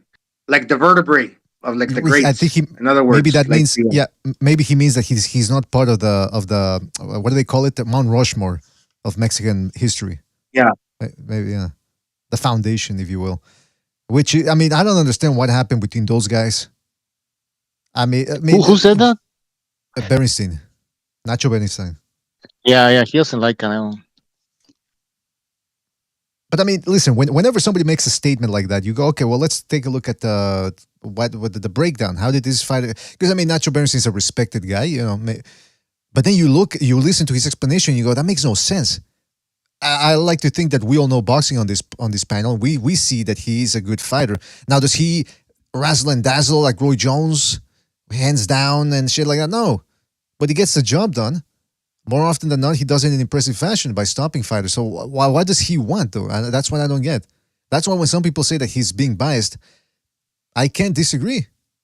Because his breakdown is obviously a lot of off time the there's mark. history. Yeah, but what's the history? Yes, That's the history never... behind these a lot of the time. That's what I mean. You don't know. Like with Derek James, like a lot of people like, why, you know, I mean, then you find out it was because when he trained Khan. Remember after that fight, he was literally in the ring saying, I'm sorry, Virgil Hunter, yeah. When are you going to fight Triple G? Like, the hell are you saying it for, dude? You know what I mean? So, and that's why he badmouthed him. Andre Ward badmouthed him because he went and did things and took on challenges Andre Ward wouldn't do. So there's a lot of times his jealousy and his other things at play, suffering. But I wanted to see, because a lot of people will complain about Canelo loading up, and it is true. I'm actually rewatching it. There was a lot of opportunity. If he would just doubled up on his jab, he could have put himself in a better position. Just doubled up on his jab and came in. But it was just, there was nothing. Like, Charlo was not trying to fight him, so he was spending so much time, you know, getting to him, that if he was there to fight, then he would have been able to do those things. So, but he didn't come to fight. That's the thing, though. Yeah, I mean, I know sometimes there's a fight where you can blame both fighters, but in this instance, you gotta blame Jermell Charlo. He didn't come to fight. 100%. I'm just saying, if I wanted to critique Canelo, if there was a critique, no, I said it too. I said the same thing. He was loading up too much, but I mean, the blame is on Jermell for sure. I mean, without a doubt. I was listening to the 3 knockdown rule with Steve Kim and Mario Lopez, and I think Steve Kim said, like, you know, when you have an elite fighter like Jermell, and he decides not to fight, he's able to just survive because he has those skills to survive, and that's what happened. So no matter what Canelo would have tried and done, he wouldn't have been able to knock this guy out if because Jermell didn't want to fight. So it was impossible to stop that guy. Well, Mr. BDA posed a question a week before the fight. He asked, "Is there a way Canelo can, you know, go the distance?" I said, "Oh, absolutely, conditioning." Anybody at that level, if you don't want to get knocked out, you're not going to get knocked out usually.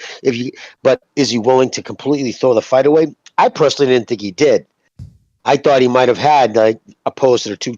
You know, I knew both the twins were more athletic than they were fighters. I think now a lot of people get confused when I say that. I think that particular fight showed it. He's just an athletic kid, but he's not a fighter at heart. Because a fighter at heart would have bit down in his gum shield and said, fuck it. I'd rather go out in my shield. Because if he would have went out in his shield, got into the pocket and just started fucking flailing hands, but got caught and got put out, he would have had more respect. For instance, whose reputation took more of a hit? Plants or Charlo's? Without a doubt, Charlo. He's never going to wash. That stain will never wash away. And Jimmy, a lot of people said Jermel had better skills, but he was going to lose just because of the size difference. But we didn't even see those Jermel Charlo skills. You know, Yeah, not even for a got round. into that either. Yeah, Not even for a round. I mean, you would have thought, okay, well, because Jermel's faster, he has better skills, whatever. We're gonna see a little bit of those skills at first, but then because Canelo's so big, he's gonna overpower Jermel Charlo. But we didn't even see Jermel's skill levels. The skill level, he's inferior to Canelo. No, not because he's smaller, just because he is inferior. Right. And he has no heart.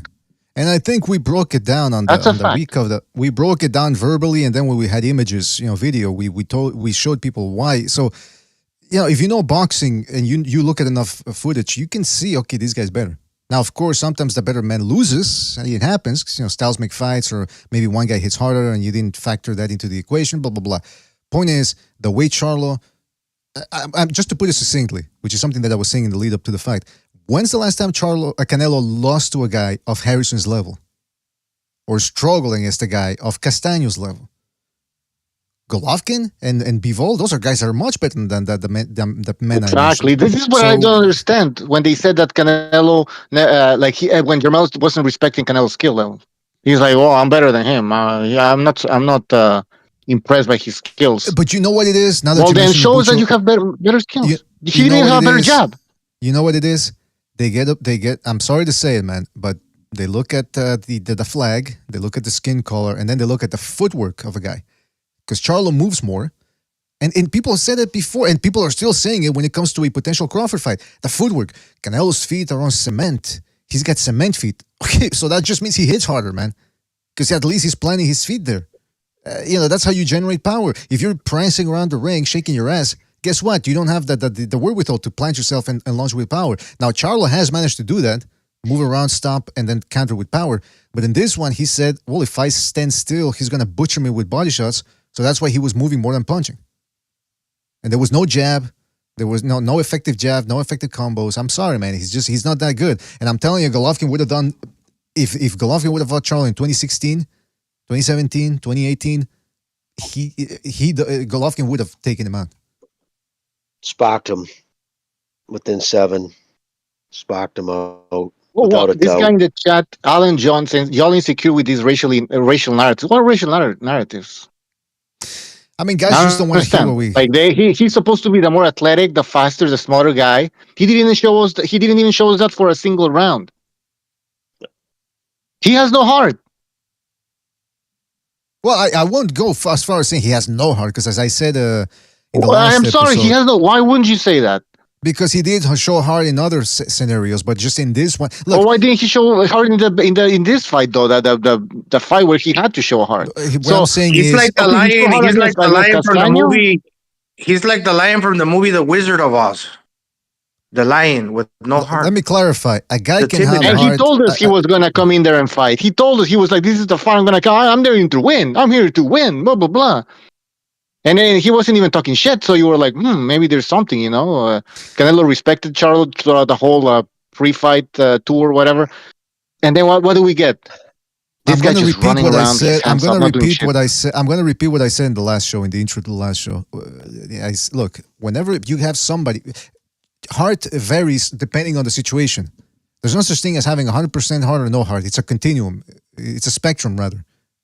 And in this fight, he showed that he didn't have as much heart as people thought. When it came down to it, and he fought a guy that hit harder than him and who had better skills than he did, he packed it in. I agree with.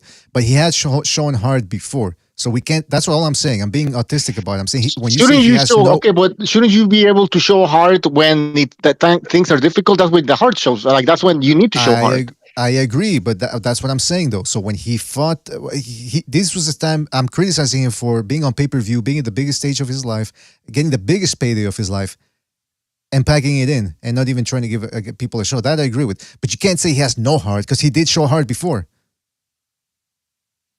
I'm just being It's being just anal when about it. Yeah, I guess. I mean, when you're charging $85 for a pay per view, things shouldn't have been a better fucking pay per view. It was a cash grab fight, just like the same way the PBC put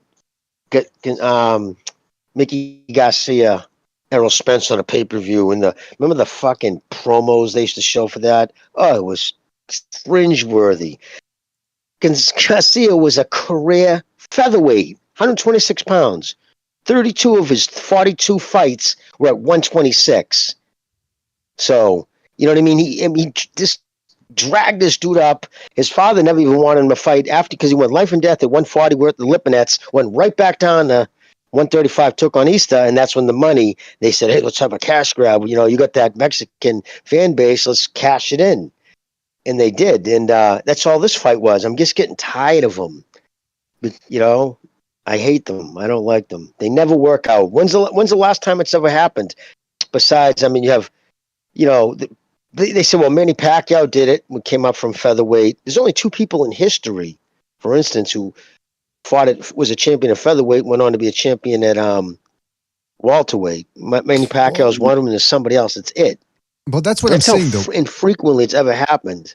Yeah, but that's the thing, though. Look, I do agree with Bucho that all I was trying to clarify here is you can't say the guy has no heart. That's what I'm saying. But I agree fundamentally on everything else.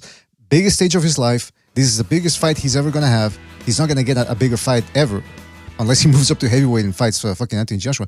He was getting paid a lot of money. Rumors are between 15 to 30 mil. Even if you don't believe those figures, let's say 10 mil, which is more than the average fighter ever gets. That was the best he could deliver to us paying customers. That's why Gonzalo sent me a clip of the Pro Box guy who they've been putting on some very comfy cards. And he said something that you rarely hear from promoters nowadays. He was talking about what was best for the customer.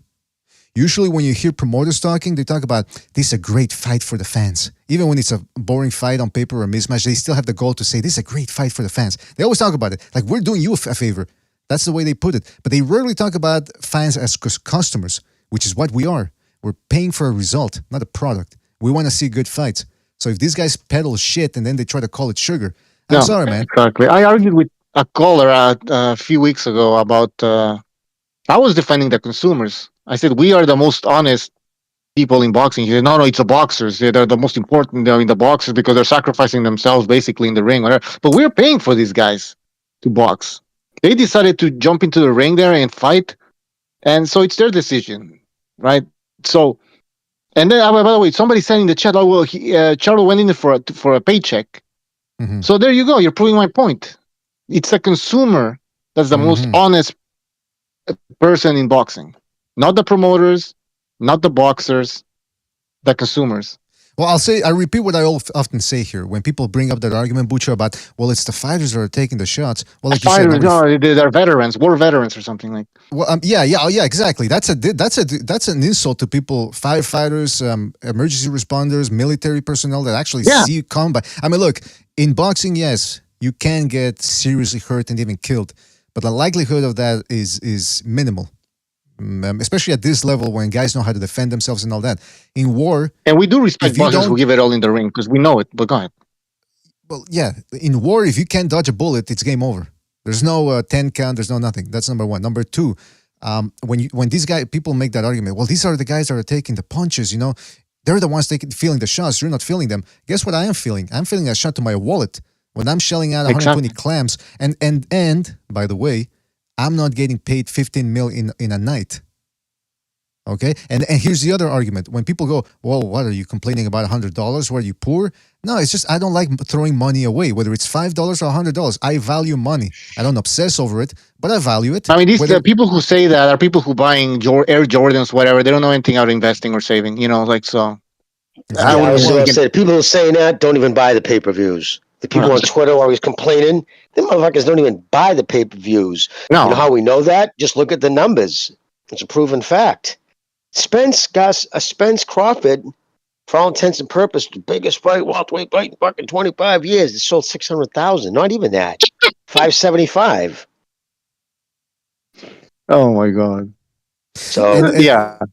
And listen, I respect boxers that give it their all in the ring, They put on entertaining fights, and I'm like, yeah, I paid my money, and I'm happy with the money that I spent. But when I see other boxers just survive and then say, you're not gonna you're not gonna be remembering me when I'm 50. What did Floyd used to say? You're not gonna be with me when I'm old or something. So You're not gonna pay my health that's bills. why I have to my fight. Medical, yeah. What? So you're not gonna pay my medical bills when I'm old and retired. Well, we did pay everything. I mean, what do you mean? Like, exactly. Unless he spent all the money, which I wouldn't be surprised. Where do these people think the money comes from for their purses? I don't understand. They think it's these promoters, for the most part, they look at the demand and they go, okay, this is a big fight, let's charge pay-per-view, and they pay the fighters accordingly. In fact, we've said it before, these fighters are overpaid, most of these guys. And by the way, Charlo, we don't even got a dog on the guy because he shot himself in the foot. Most people will never, already he wasn't a big star. He was doing that when he fought Castaño in the rematch. If I remember correctly, I think Jimmy said he did horrendous numbers on Showtime. So you think people, after what happened last Saturday, two Saturdays ago, you think people are going to pay to watch this guy fight again? Pretty sure there's going to be some, but not a lot, man. Especially if the matchup is lacking in quality. So, and you know why they're overpaid, these boxers? Because if you think about it, they are asking for X amount, and the people are saying, "Well, no, we're only willing to offer Y amount, right?" Mm-hmm. And so somebody has, so that means that boxers are demanding too much. That the consumer is going like, "Yeah, that's too much," and then that's why we don't get these fights, right? Exactly. Can I say something? I don't know if you were finished, but go ahead. Yeah. Go ahead. No, that's it. That's it. I was going to say something. We were talking about it on Discord. People were going back and forth about whether Haney was docking Shakur Stevenson or vice versa. And I had to jump in and just say, guys, I know this, we like to speculate and talk about negotiations and who avoided who. But I told them, you'll save yourselves a lot of trouble and a lot of mental anguish if you just realize that these guys are never going to fight each other. Shakur Stevenson, Devin Haney, Teofimo Lopez, Frank Martin, these guys are all friends at the end of the day. They love to talk about how they're going to fight each other. They start going back and forth on Twitter. And then the next day, they announce a fight against somebody else that they already had pre-planned weeks ago. So they start barking at each other to gain hype, generate interest, and then they announce another fight. These guys, look, I hope I'm wrong, man. I'm crossing my fingers, and I hope I'm wrong. Shakur Stevenson, Frank Martin, Haney, Lopez, those guys, they're never going to fight within the next 3 to 4 or 5 years. No. I'll even say, I'll extend it 5 years. I know that's a long shot. I think I'm putting myself in a bad position, but I don't really give a shit because if I'm wrong, I like that I'm wrong. I hope the fights happen, but I don't see these fights happening. These, like Bucho said, these guys, they get paid 3-4 mil. So how much do you think they're going to ask for an actual dangerous fight? Oh man, it's a risk. So I got to get 10 mil for that fight. Nobody's going to pay you 10 million for that. The demand isn't there. They're asking for too much. Boxing. Right. The demand They're is there from the boxing Why do you think there's establishment. these big superstars? I don't understand. Bucho, the demand is there from the boxing fans, but we're a niche market. There's no way. You need to get casuals involved to get paid 10 mil. And most casuals don't even know who the fuck Shakur Stevenson is, Devin Haney, Frank Martin, Richardson Hitchens. And then these guys are not smart enough to put on good performances. Exciting performances. They box like they just want to survive. And then you ask them, why did you fight like that? Well, you're not going to pay my bills when I'm retired or something. Like, these people are retarded. Retired well, and just paying their retired. bills now. Yeah, exactly. But they're retarded because they don't understand how to become a superstar. They don't understand the formula. They don't know it. They think that just talking, like you said, just talking shit on the internet is going to make you a superstar. No, it's what you do inside the ring. It's what you do inside the ring. Go ahead, Gonzalo. Yeah, and based on what has happened the last few years and the fighters under mainly the PBC who have not been fighting that often, it didn't work out well for any of those guys. Going from Keith Thurman to this latest guy, Charlo.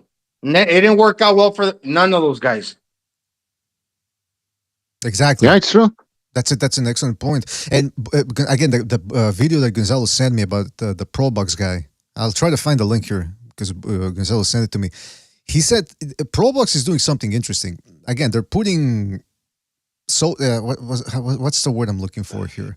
They're not big cards, okay? They got guys like Roger Gutierrez and Pablo Cesar Cano and all that, but they're doing some good matchmaking. They've managed to select an array of on-air talent like Chris Algieri, Paulie Malignaggi, Tim Bradley, Juan Manuel Marquez on the Spanish side of the broadcast. They're really trying to put on some good fights for less money, kind of like ESPN Friday Night Fights used to do back in the day. And it's interesting because whenever these guys come into the boxing world with a lot of money in their pockets, it's like a guy who walks down a bad neighborhood wearing jewelry and talking loud. You're making yourself a target. Just reference Jay-Z, 50 Cent. These guys are coming with a lot of money. Sugar Ray Leonard back in the 90s. They try to come in and they talk and very boisterous about how they want to compete with Don King and blah, blah, blah. And then what happens? All the other promoters, the established promoters, they get together like a body's self-defense system, an immune system, and they attack the virus. You got to do it slowly and little by little. Because that's what Golden Boy was doing, by the way. When Golden Boy started, they didn't have a wide stable of fighters. They had some guys, and then they had, on HBO Latino, they would have, I forget what the name of the cards were. They were small cards, and they started building up later on. So you got to fly under the radar to avoid being overtaken by the other promoters who are going to shut you down immediately. So this Pro Box thing, I like what they're doing. And we'll see what happens. Maybe 10, 15 years from now, we'll be talking about how, hey, remember when they were putting on these little cards for free on YouTube? I don't know. But be that as it may, the promoter, the lead guy, the honcho of that organization, I like how he was talking about. He said, look, the system has to be broken and reshaped, and it's the customer right now that's being hurt. It's the boxing consumer. And I said, God damn it, the guy's right. Well, I think his name is Gary Jonas. Gary Jonas. And the cards are on Wednesday, by the way. The Pro Box, every Wednesday. Mm-hmm. Yeah, and good cards, man. Nice Wednesday night fights, the way they used to. Remember, yeah. I was going to say the regular, what we've been getting isn't working. It's been killing, stabled, well-established things like HBO boxing. Now Showtime boxing is done. So, Pro Sport, it seems like that might be the way of the future. Like they're saying, something, no, this is broken.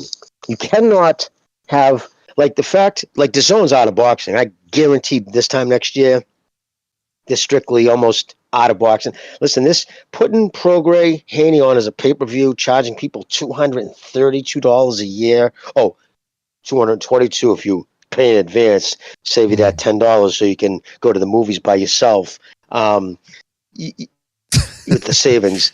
And then fucking charging that fight shouldn't be on a pay-per-view regardless. And then putting it on when you're already charging people $229 or $222 is obscene. And like, fuck it. Next year, March 3rd, I think, is the renewal. I'm just going to fucking email him, fuck you. That's quite a statement, right? Imagine seriously, because you can email, Imagine the customer service person that has to open up that email. Just fuck you. Oh man. But yeah, man, boxing is hurting right now a little bit because again, these people for too long, people were getting rich. They were getting their pockets were getting fat off of the boxing consumer and like good little slaves who were taking it. By the way, shout out to Billy Hoyle and the Pimps for his contribution to the Super Chat. He says 78 Burgers TV recently said that BDA Boxing is the best channel. 78 then said that Heyman should sell PBC on Amazon Hood pay-per-view. Gary better than Broner. Viva Mexico, cabrones. All right, shout out to Billy Hoyle for that contribution, man. All these boxers are coming out with their energy drinks. Manny Pacquiao's coming out with one. Triple G. Canelo. Yeah, Triple G should come out with a diet drink. Some sort of fat burner or something. I didn't know his brother. They're like twins. Okay, and they're born the same day. I think they're only like minutes apart. Him and Triple Max. G? Yeah, Triple G and Max Golovkin, they're twins. Yeah, Max was a good fighter too. He actually retired to help with Triple G's because he knew of the two, he was the better of the two. But what happened with boxing was like a kaleidoscope of retardedness that all went into. First, the PBC swindled all that retiree money from Waddell and Reed, and didn't have no oversight, right, to watch the money, piss through it. And then DAZN sunk all that money, and yet Eddie Hearn paying $7 million to Mickey Garcia to fight Vargas. Sets bad precedents. Now it's the opposite. Nobody wants to invest any more money. So what are they doing now? Full fan financing. Like the PBC, they don't put on fights. Yeah, they might put on the promoter, but who's the bank? Who's financing these fights? We are. They're expecting fans to finance any fight with the modicum of interest. And this will not work. It's not a winning strategy. Pay-per-view model was archaic 10, 15 years ago. Now it's just ridiculous. Yeah, man. I mean, it's been that way for with the streaming companies, like you said, when they start overpaying. But also, it's because look, the economy, man, it ain't doing that well. The average consumer is not going to be shelling out. They're starting to cut the costs, trying to save money wherever they can. So, what's the first thing they look at? Cable, entertainment. Do we really need to be paying $200 per year for this application or that application? And they look at the DAZN app, they look at Showtime, which is premium cable, maybe with the ESPN one too, and they go, do we really need this? Especially at the fights that they're offering, and they go, no. But yeah, Showtime really dropped the ball by aligning themselves with Al Heyman and letting him dictate the pace. And that's the other thing I forgot to talk about, with the fact that Showtime's sports honcho, Spinoza, was talking about as if he was part of the PBC.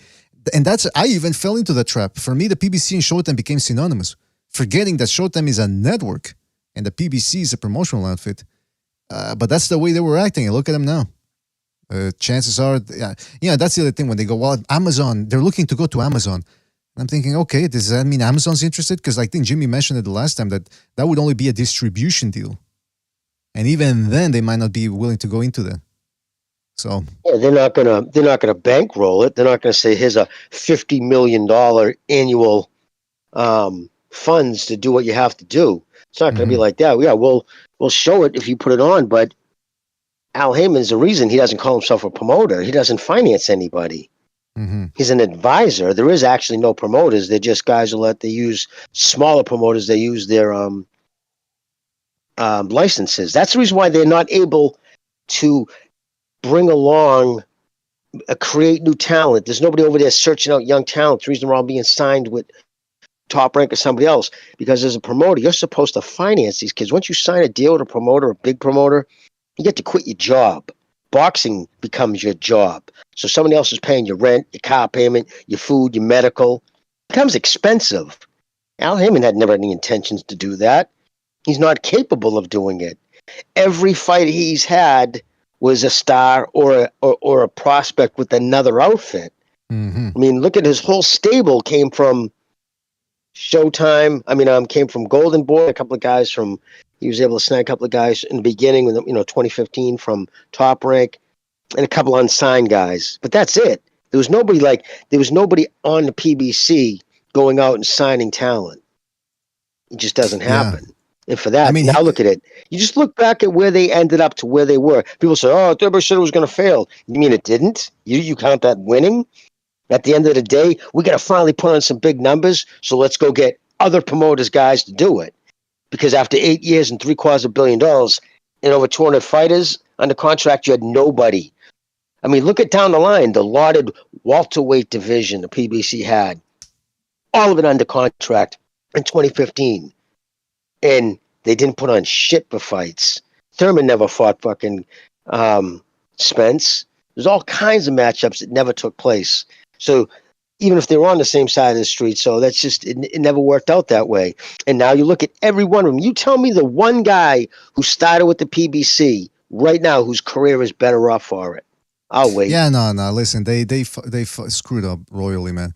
If the aim was for Heyman to make money, because no matter what happens, he still got his percentage, but everyone else could go fuck themselves. And you see what that type of approach gets you, like Jimmy said, compared to where they were 5 years ago, and then compare it now. It's, if you call that winning, I don't want to be on your team. Now, I want to say something. This last year, we're going to get a lot of good fights, man. We got Benavidez Andrade, which has been officially announced for November the 25th. ESPN is now showing it in their boxing schedule. Not the ESPN boxing schedule, but the overall schedule. Is it a pay-per-view? Unfortunately, yes. I mean, they weren't going to be able to show this on Showtime. It's going to do awful, but hey, look, I'm a boxing fan. I'm intrigued by the fight. I want to see if Benavidez can beat the crap out of Andrade, or maybe Andrade can pull off the upset. I give him a good chance. I would give him a better chance if I knew he had a good gas tank. But be that as it may, we got that one coming up. We got, like I said, Inoue versus Tapales. They're saying that one's looking likelier and likelier. Possibly takes place in late December. I think on Boxing Day. And of course, we're also praying that Ioka versus Estrada takes place too. Bam Rodriguez versus Sonny Edwards at the end of December, middle of December. Prograis versus Haney, that's taking place 1 week before.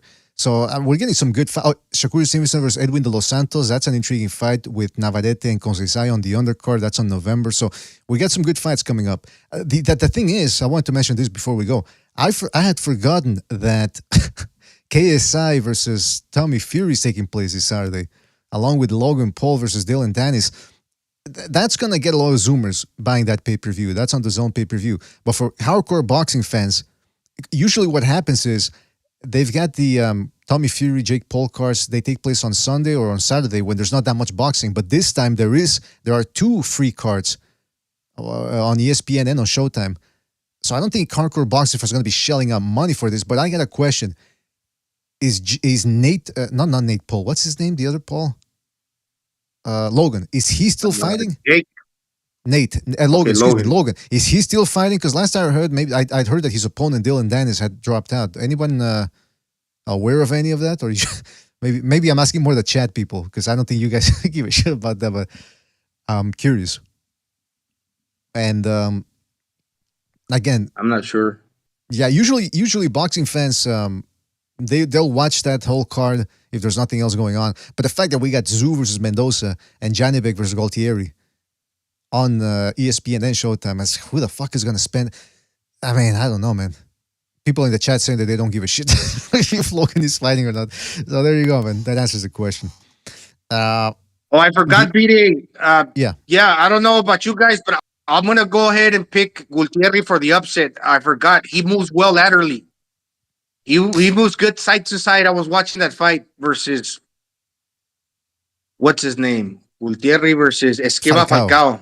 Yeah, he's got good lateral movement. Yeah, man. I think Janibek is gonna have to mind his P's and Q's in there. Walking forward, cutting the ring off with one hand by his waist. He's gonna get. Galtieri is quicker than these guys anticipate. He catches them by surprise. So yeah, man. I remember when I watched that Falcao fight, and then I rewatched the Janibek versus Bentley fight. I said, "Oh boy, I'm smelling an upset here, man." And let's not forget, not to toot my own horn, but so I'll give Gonzalo the credit because his pick was the same as mine. We said Canelo was going to beat Charlo, but by decision. We didn't go by stoppage. So maybe Gonzalo's got a point there. When he says upset, you better perk up your ears, fellas. Because the Guns knows what he's talking about. Decision was not down, BDA. That's right. And, Jimmy and Butch also make some fantastic picks. I'm telling you, I wouldn't be surprised if Galtieri pulls off the upset. That's all I'm saying. What else was I going to say? Yeah, sorry. Listen, fellas, sorry about the phone lines. There's a glitch. I even tried logging into to open up the phone lines via different browser, and it's not letting me. So what I'm gonna do is, if we manage to fix these tomorrow, I'll do a call-in show, just a call-in show. So just from the get-go, you guys get to call in and give us your opinion on everything going on in boxing. The other thing I wanted to mention also before we go is that Demetrius Andrade recently warned Terence Crawford, because Crawford now, I think he enjoys finally getting some attention, but as often happens in boxing, the boxing world keeps going. And if you're not fighting, people aren't talking about you unless you're doing a lot of the talking. So now he's being jawing a lot on social media, talking about Canelo. Now he's trying to say that Canelo's ducking him. He's trying to imply that. Clarissa Shields also joined the fray. So guys, I think maybe people now are finally realizing why a lot of people dislike Crawford. It's because he's a little bit of a boisterous character. He's not the nice guy that a lot of people make him out to be.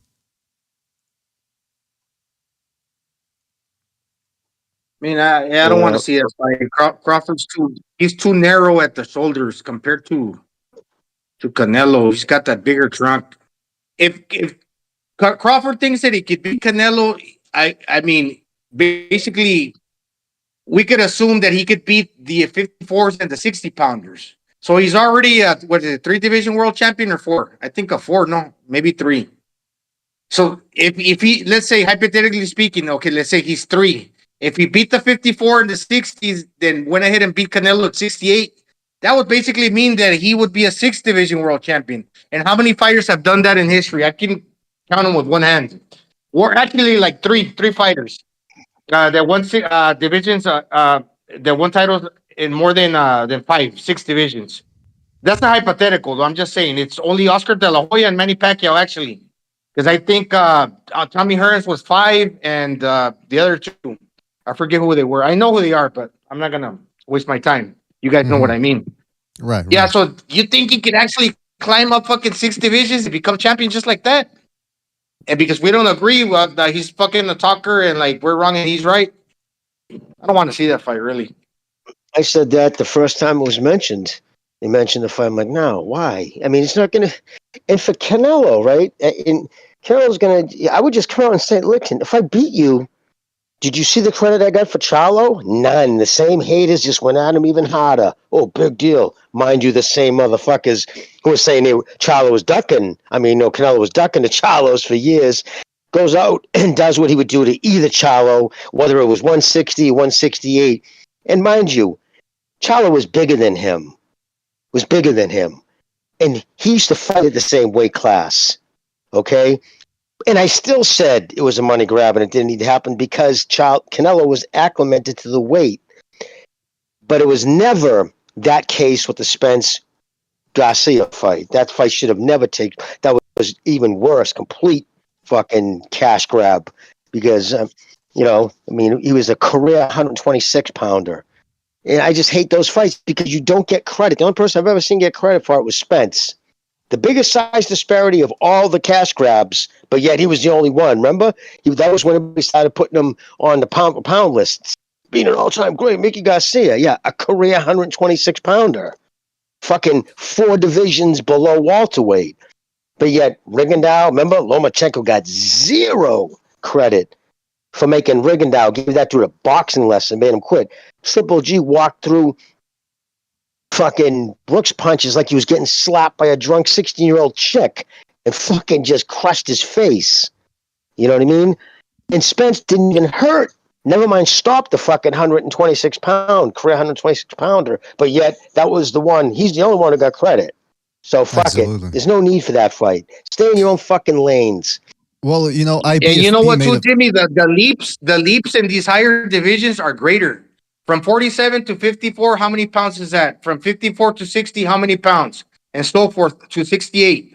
In the lighter divisions, you could be in the lighter divisions, you could become a 4-division world champion with the span of like 9 pounds. Just think of Inouye, no disrespect to him. Obviously, he's a smaller frame. But with the span of 9 pounds, you could become a 4-division world champion. I'm not comparing the accomplishments. What I'm saying, Crawford started at 26. Yes, he's already a 3-division, but for him to hypothetically go up to 68 while skipping the 54 and 60, that's like a lot of pounds, man. Yeah, that's a good point, man. And I wanted to say something about that because IBFP made a video where Clarissa Shields was saying she retweeted a message from Crawford where Crawford was mocking Canelo because 3 years ago Canelo said that he was willing to fight Spence at 160. So that was 3 years ago, and that was apparently prior to the Callum Smith fight. And so Crawford took that clip and said, "Ha, he'll go down for Spence, but not for me." And then Clarissa Shields retweeted it saying he don't want that smoke. But then IBFP, he keeps tabs of all these comments. He said Clarissa Shields wasn't giving Canelo any credit for the Charlo bout. She was saying that Canelo too big for that guy. But now all of a sudden, he's avoiding Crawford, who's even smaller than Charlo. These people are fucking nuts. And let's not forget something else here. Because some people are going to... Listen, Crawford is the guy that 2 years ago, I don't know if you guys remember this, 2 years ago, he said that Canelo was avoiding black fighters. So they're the first ones to make it racial. And then when everybody else replies to that or comments on that, why are you guys making it racial? Why are you guys making it racial? No, it's Clarissa Shields. She's honestly, literally the most toxic individual in boxing. We just don't have to deal with her much because she's over in the female side of the game. But she is just a toxic fucking person. Just gross. The shit she comes out of that fucking broad's mouth, her phony Twitter account. She has a regular one, then she has that Paula Jackson. That's her burner page. And you want to talk about making it racial. You want to see what she really thinks when she's hiding behind a fake account? I can only imagine. Seriously, dude, it's brutal. But she's the one who's right now disrespecting Thurman. I could beat him. I could beat him because she's having to go to fight in MMA because, I mean, there's only, 52 people on the entire planet who fights in your weight class. I mean, all of them, the whole female, middleweight division is 52 people. So, yeah, you're the greatest GOAT of all time with 52 people. The fuck up. You know what I mean? It's a different story. You're a woman, you're fighting now at 118 when there's literally hundreds and hundreds of girls fighting in that weight class. I'm not taking it away. She deserves, be known as one of the greatest all-time female boxers. Great. But now this bullshit of fucking going after Thurman, and I'm no Thurman fan. I think he's kind of a weirdo. But it's like, shut up. Thurman would knock you the fuck out. The first time he hit you, woman, you'd fucking curl up into a fetal position, start calling 911, call 911. And give me a fucking break. And it's like, what do you think you're getting out of this? Remember she pulled the same shit? I think I could fucking beat Triple G. Okay, of course you do. Just stop. Yeah, but I mean, that just goes to show you what Clarissa Shields and Crawford should be joined at the hip because they're acting like divas lately. And, as a lot of people sort of fell in love with Crawford because he was against the PBC, against Spence, who represented the PBC. So they saw it that way. It was, Crawford, the independent guy, no longer with Top Rank, going against the monster, the PBC. But ultimately, there was no real hero in that dynamic. And I think people now... What's that? Oh, I was going to say, dude, I was always the biggest Bud Crawford skills fucking fan. I said it even before the fight. If there was I would see myself getting along better with Spence. I just think he's more of a down-to-earth kid. I like how he likes to fuck around with his farm animals, hang around his house and shit. Yeah, Crawford's got a bit of he's angry. He's kind of angry, and so angry people say shit sometimes without thinking. Sometimes they think he falls into that category. I would like to see a little more humility. I always like humility. I think it's just, you speak for yourself, man. Just keep your mouth shut, dude. You just went there and shut up everybody in boxing. Any detractors, you out there and one-sided beat Spence. What is your mouth going to say that your hands just didn't? What is your mouth going to do that's going to gain you more fans that your hands didn't? I mean, that's the reason why social media has been the worst thing. I'm sorry to cut you off, Miss BA, but social media is the worst thing for both Hollywood and professional sports. You know why? There was always a mystique about athletes, right? Because you didn't know what they thought. You didn't know what they think and shit. You might see them for 5 minutes on Johnny Carson talking fluff about the movie they're in. Then it was always like, what are they like? They're movie stars, right? They got to be. And then all of a sudden you get them, they speak. And you're like, what? You're a fucking idiot. So it's like, you know what I mean? It is what it's like. They say never meet your the people like you never meet your heroes because you're going to be disappointed. And that's never the case, more the case with sports. Because you get to see their true personality. Like Gervonta Davis, you see what he tweeted the other day? Somebody simply said, why don't you fight, somebody was nothing insultive along the lines of like personal ad hominem attack. Said to him, why don't you fight somebody the fans want you to fight, like take on one of the actual superstars? And his response, I copied it. Somebody said to me, I copied because I'm like, that was his fucking response. Like, what a fucking shitbag. It was, I should have my homie fuck your ugly girlfriend. Saying that to some regular schmo online. You know what I mean? That was his response. Really unsurprising from that type. I mean, I think Tank Davis would even admit he's very low when it comes to the class totem pole. He's not a classy guy, and I think he'd be the first one to admit it, hopefully. But you're right. Like the way you said it about Crawford, you were absolutely on the money. Why does he have to talk when his hands already do very good talking for him? You know what I mean? And it's true. That's exactly a perfect way of encapsulating it. Be that as it may, I understand why they're talking so much about the Canelo fight. And obviously, if he thinks there's a possibility to make that much money, he's not going to say, I'm going to lose to Canelo. So I understand that. But that's what also gets me, too. All his friends and the people that sort of, gravitate around him saying, yeah, he could beat Canelo, man. He could beat Canelo. Apparently, Keyshawn Davis just came out and said that. It reminds me of when Crawford-Ennis, who's Stephen Fulton's friend, said that that Fulton had a good chance of knocking out Naoya Inoue. And I'm thinking, well, again, before you call a guy biased, look at what he says. right? You know, you look at try to discern the facts and say, okay, maybe he made a good point, blah, blah. No, when it's just a blanket statement, he's going to knock him out. And then you look at, oh, they're friends. Okay, I think it's safe to say that there's a bias there. That's all I'm going to say about Yeah, it. they're both from Philadelphia. They've been friends for years.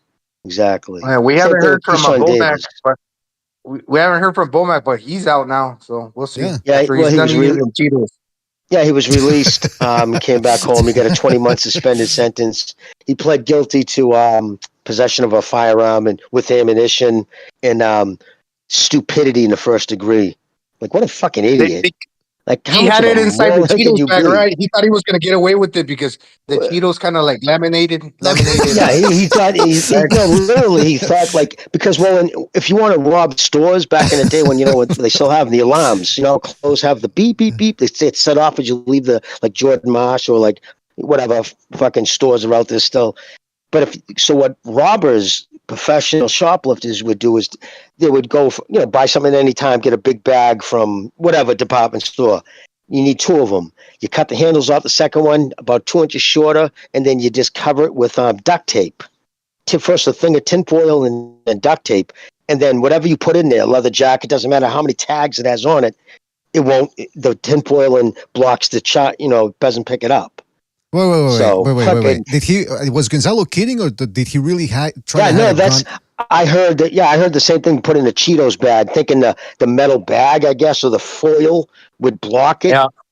It's just well, ridiculous. I was kidding, but it's kind of true. It's kind of true. I know what you're. Now let me ask this: okay, maybe that was a joke. But he also went into London. Oh, sorry, BD. What's up?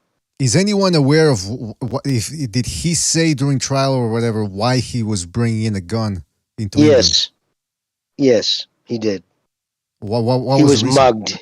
He was mugged last time he was in England. He was training somebody. I forget, it wasn't Crawford. He was training somebody. He got mugged. So I don't know. I think it's bullshit, but he had to come up with something. Remember, he flew into England on a private jet. And light and day difference for people fly private. You don't get the security up your ass. Hey, by the way, so yes. Bray, the chat says the UK released Bomac after they realized they had to feed him for 5 years. Yeah, fucking. But yeah, so that's why he got the gun in. He carried it in on a private suitcase on a private plane. But all of a sudden, he's flying commercial, and he tries to bring a fucking loaded pistol on carry-on, no less. Think about that. You understand what carry-on, right? That's the shit you bring into the fucking plane. Like, it's amazing. I'm surprised that motherfucker didn't, like, if that was the United States, he would have gotten 5 years. He never would have been able to come back in the country. I don't think he'll ever be able to go back into England either. Yeah, that's what I suspect. That's crazy. That's a big, yeah. Because that means he could, if that would have got on the plane, he could have taken out that pistol at any time during the flight. And if you didn't have an air marshal on board, you're the only motherfucker on there with a pistol. You're going wherever the fuck you want. Turn this bitch around. I want to go to Morocco. What are they going to say? Either an air marshal or Mark Wahlberg, who said or famously said that if he would have been on that flight that went down in Pennsylvania during 9/11, things would have gone much, much more differently. And that's a quote. Yeah, I would have crashed sooner. Oh man. Well, I mean, listen. If the hijackers would have been old Vietnamese guys, I'm pretty sure he would have done some serious damage, man. But I'll say this, man. And they took that shit on with a fucking box cutter. I mean, that's what they were armed with. You know where I stand on 9/11. I don't buy the official story. But anyway, I'll say this, man, real quick. Shout out to Chris K for his contribution to the super chat. He says, "Rest in peace, Triple G six pack. I just watched the energy drink video. Yeah, man, he's gonna turn into Bomac in a couple of years. That's the way it looks like now." Shout out to Never Sober for his contribution to the super chat. He says, "Canelo versus Crawford must happen." Yeah, Never Sober is one of those guys that's adamant about, hey, man, fuck it, let's see it. Let's say that's the other thing, though. Some people say, well, Canelo doesn't do much, man. He just throws one punch at a time. Well, look at what he did to Charlo, one punch at a time, had him cowering. I wonder how Crawford would handle that. Because, yeah, it's one punch at a time, but evidently when these guys start tasting the power, all of a sudden they go into flight mode. So we'll see what happens. Well, fellas, anything else you guys want to say? Anything we missed? Anything you guys want to talk about before we wrap it up? No, that's about it, man. Just But yeah, and I'm glad you brought up with Crawford thing because that really has been bothering me lately. Some of the things he said because I am a big Crawford fan. But yeah, just be humble. That's all. You've already let your hands do the talking, and they did. Every time you open your mouth now, you just kind of cheapen it, as far as I'm concerned. But then again, you ever notice these you don't hear guys, Canelo ever badmouth anybody? You ever hear Canelo ever badmouth anybody? Triple G ever badmouth anybody? Or any of the greats? They don't rarely. talk about people. Yeah, rarely. It has to be a guy that really gets under the skin for them to start badmouthing a guy. And it's usually because they're going to fight. I'm just talking about you're not even a fight between you right now. Are you trying to create something like just trying to drum up again? Because it'll be the same thing. Well, you beat a guy, come up 3 fucking divisions. What do you expect? At some point, then it's all he ever did was fucking fight guys 2-3 divisions below him. Like Canelo's gonna come out and say that. Go, listen, stop looking at me. I'm not the fucking goodwill here. You know what I'm saying? Mm-hmm. Get in somebody else's line. What do I look like? Am I supposed to fucking refinance everybody's life? Fuck out of here. By the way, one last thing though, because Gonzalo had sent me that clip too from ProBox. Timothy Bradley says Demetrius Andrade could expose David Benavidez. And he said that Andrade is a very skilled guy, very wily, so he gives him a good chance. That Benavidez better come in prepared. And I'm telling you, man, we're gonna try to look at more footage of that. I went out on a limb and said that if Andrade could guarantee that he can fight for all 12 rounds, I would pick him over Benavidez, man. Because I've already seen how Benavidez handles movement now. And Andrade has different type of footwork than Caleb Plant. He likes to shuffle more. He changes levels. He's a southpaw on top of that. In other words, Plant goes straight back in the line and then tries to make you miss once he's on the ropes and circle away, whereas Benavidez can circle away in the middle of the ring. He's better at keeping guys turning by shuffling. So it's going to be an interesting fight, man. I'm very intrigued about how that looks. I understand why some people wouldn't want to pay for it, but I'm willing to pay. It shouldn't be a pay-per-view fight because of the quality of those guys, but since it's on pay-per-view and this is a boxing channel, I might as well buy it. So I'm kind of intrigued by that matchup. Well, I wanted to add too real quick. Something I forgot to add. Supposedly it's made the Inoue Tapales fight for December 26th. Yeah, I mentioned that briefly when I was going through the schedule and. Oh, okay. Yeah. Okay, that's excellent, man. Hey, Jimmy. Some people. So there was one guy making a comment. He goes, "Man, if Haney beats Prograis, he becomes Fighter of the Year." And I'm thinking, well, what about Inoue? Dismantling Fulton and then unify. I mean, so he deserves Fight of the Year off a fight that he didn't win. Anybody who has even a slight respect to the name, an air of credibility, has come out and said he lost. Clearly lost that fight to Lomachenko. So no, I don't think anybody who has a robbery decision win or a judge's fucking bag win deserves Fight of the Year. I don't give a fuck if he beats Prograis. Inoue beating a guy like Fulton, who a lot of people thought it was going to be a 50-50 fight, and a lot of people in this country, because he never fought an American fighter in that style. I'll leave out all the other stuff they said. And he went out and there was no aspect that fucking he was better than. Inoue was better than him in speed, boxing, ring IQ, everything better than them. Proving that none of those motherfuckers with their 70,000 subscribers has ever even watched an Inoue fight. And it just exposed him even more. But yeah, no, if Inoue wins, this will be now what? He'll be unified. This will be what? The second, just like Crawford. This will be the second weight class he's become the undisputed unified champion. And I think there's probably a good chance he can maybe go up to 126 and doing it, but that would be the absolute limit. Jimmy, I saw Rudy Hernandez.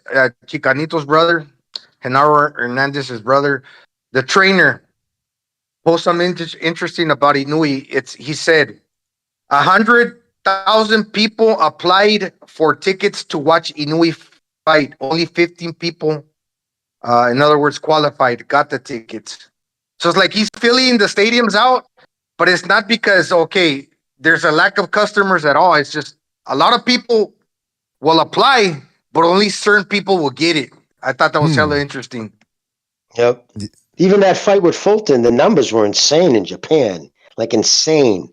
They have what is it, like 130 million people live in the country? Like a third of the country watched the fight. That's insane, man. I mean, he's a big star over there, man. Anybody that wants to fight. But that's the thing, though. Steve Kim was also talking about that. He asked Bob Arum about, hey, Inoue back in America, is that in the pipeline? He said, absolutely. Next year, they're trying to work it out to bring Inoue over this side of the Atlantic. So we'll see what happens, man. I mean, or the Pacific, as it were. But anyway, yeah, it's going to be interesting to see what happens. And with that, Inoue, Tapales. Hey, Tapales is no joke, man. He's a southpaw. He's explosive. But I think at this point, Inoue has shown you that you want to bet against him, it's you're likely to lose your money. So we'll see what happens with that one right there, man. Somebody in the chat mentioned whether... Was that? No, go ahead, BDA. Go ahead. I got a delay. Somebody's saying whether we're going to do an Israel-Palestine Second Renaissance episode. We did a little bit of an episode last night, but I put it on unlisted because things are getting a little too heated right now. I don't even know if it's the right approach to be voicing opinions on the air. That's just because I'm paranoid. But maybe Bucho... Yeah, my thing is discussing on both sides. They're both guilty on both ways. I just want to say for Israel and whatnot, they're just be lucky it wasn't white supremacists. Like the terror threat here. Just be like it wasn't white supremacists to attack your country. There you go, man. The ADL. So they talk about how dangerous they are. Yeah, man. Yeah, man. I was going to ask you, BDA. Go ahead, Gonzalo. Yeah, sorry. Go ahead, man. Don't worry. Did you watch Bernard Hopkins on Joe Rogan?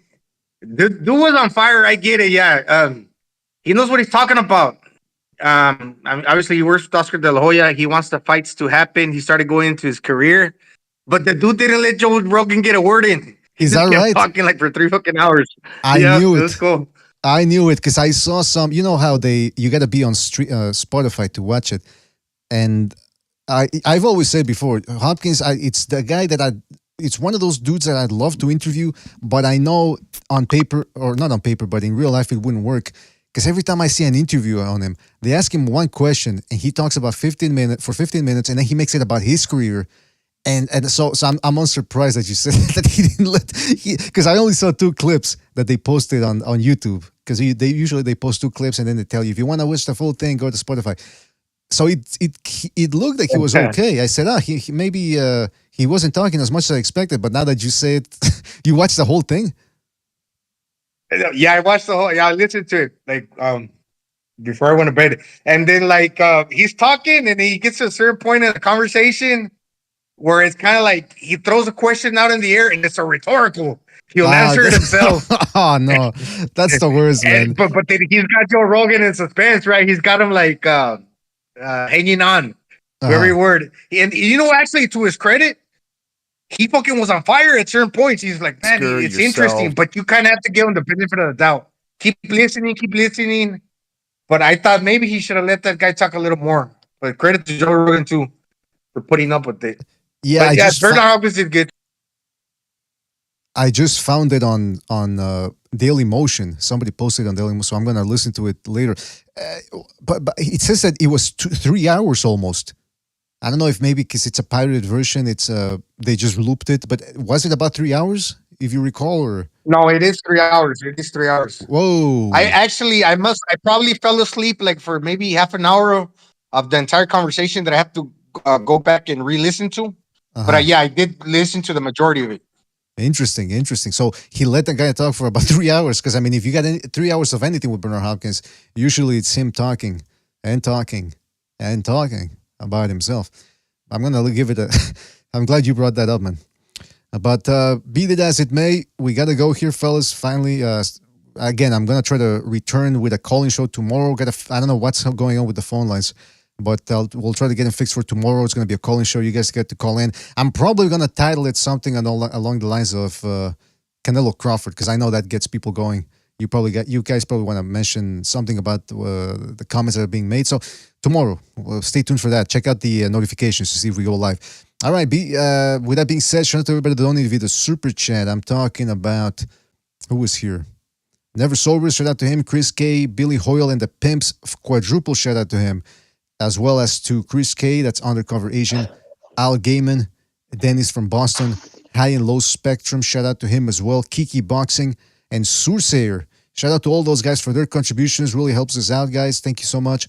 Shout out to everybody who's been subscribing and liking. Shout out to everybody listening out there. I'm talking about the Quacks. Shout out to him, Larry Lopez, Devon Williams, Windy City, Eparokua, Bushido Kai, Timothy Figueroa, Alfredo Contreras, Flex Luther, Protectorate General, Mars, Larry Lopez, Knockout Ned, Team Batman Boxing, Campos Vasquez in the house.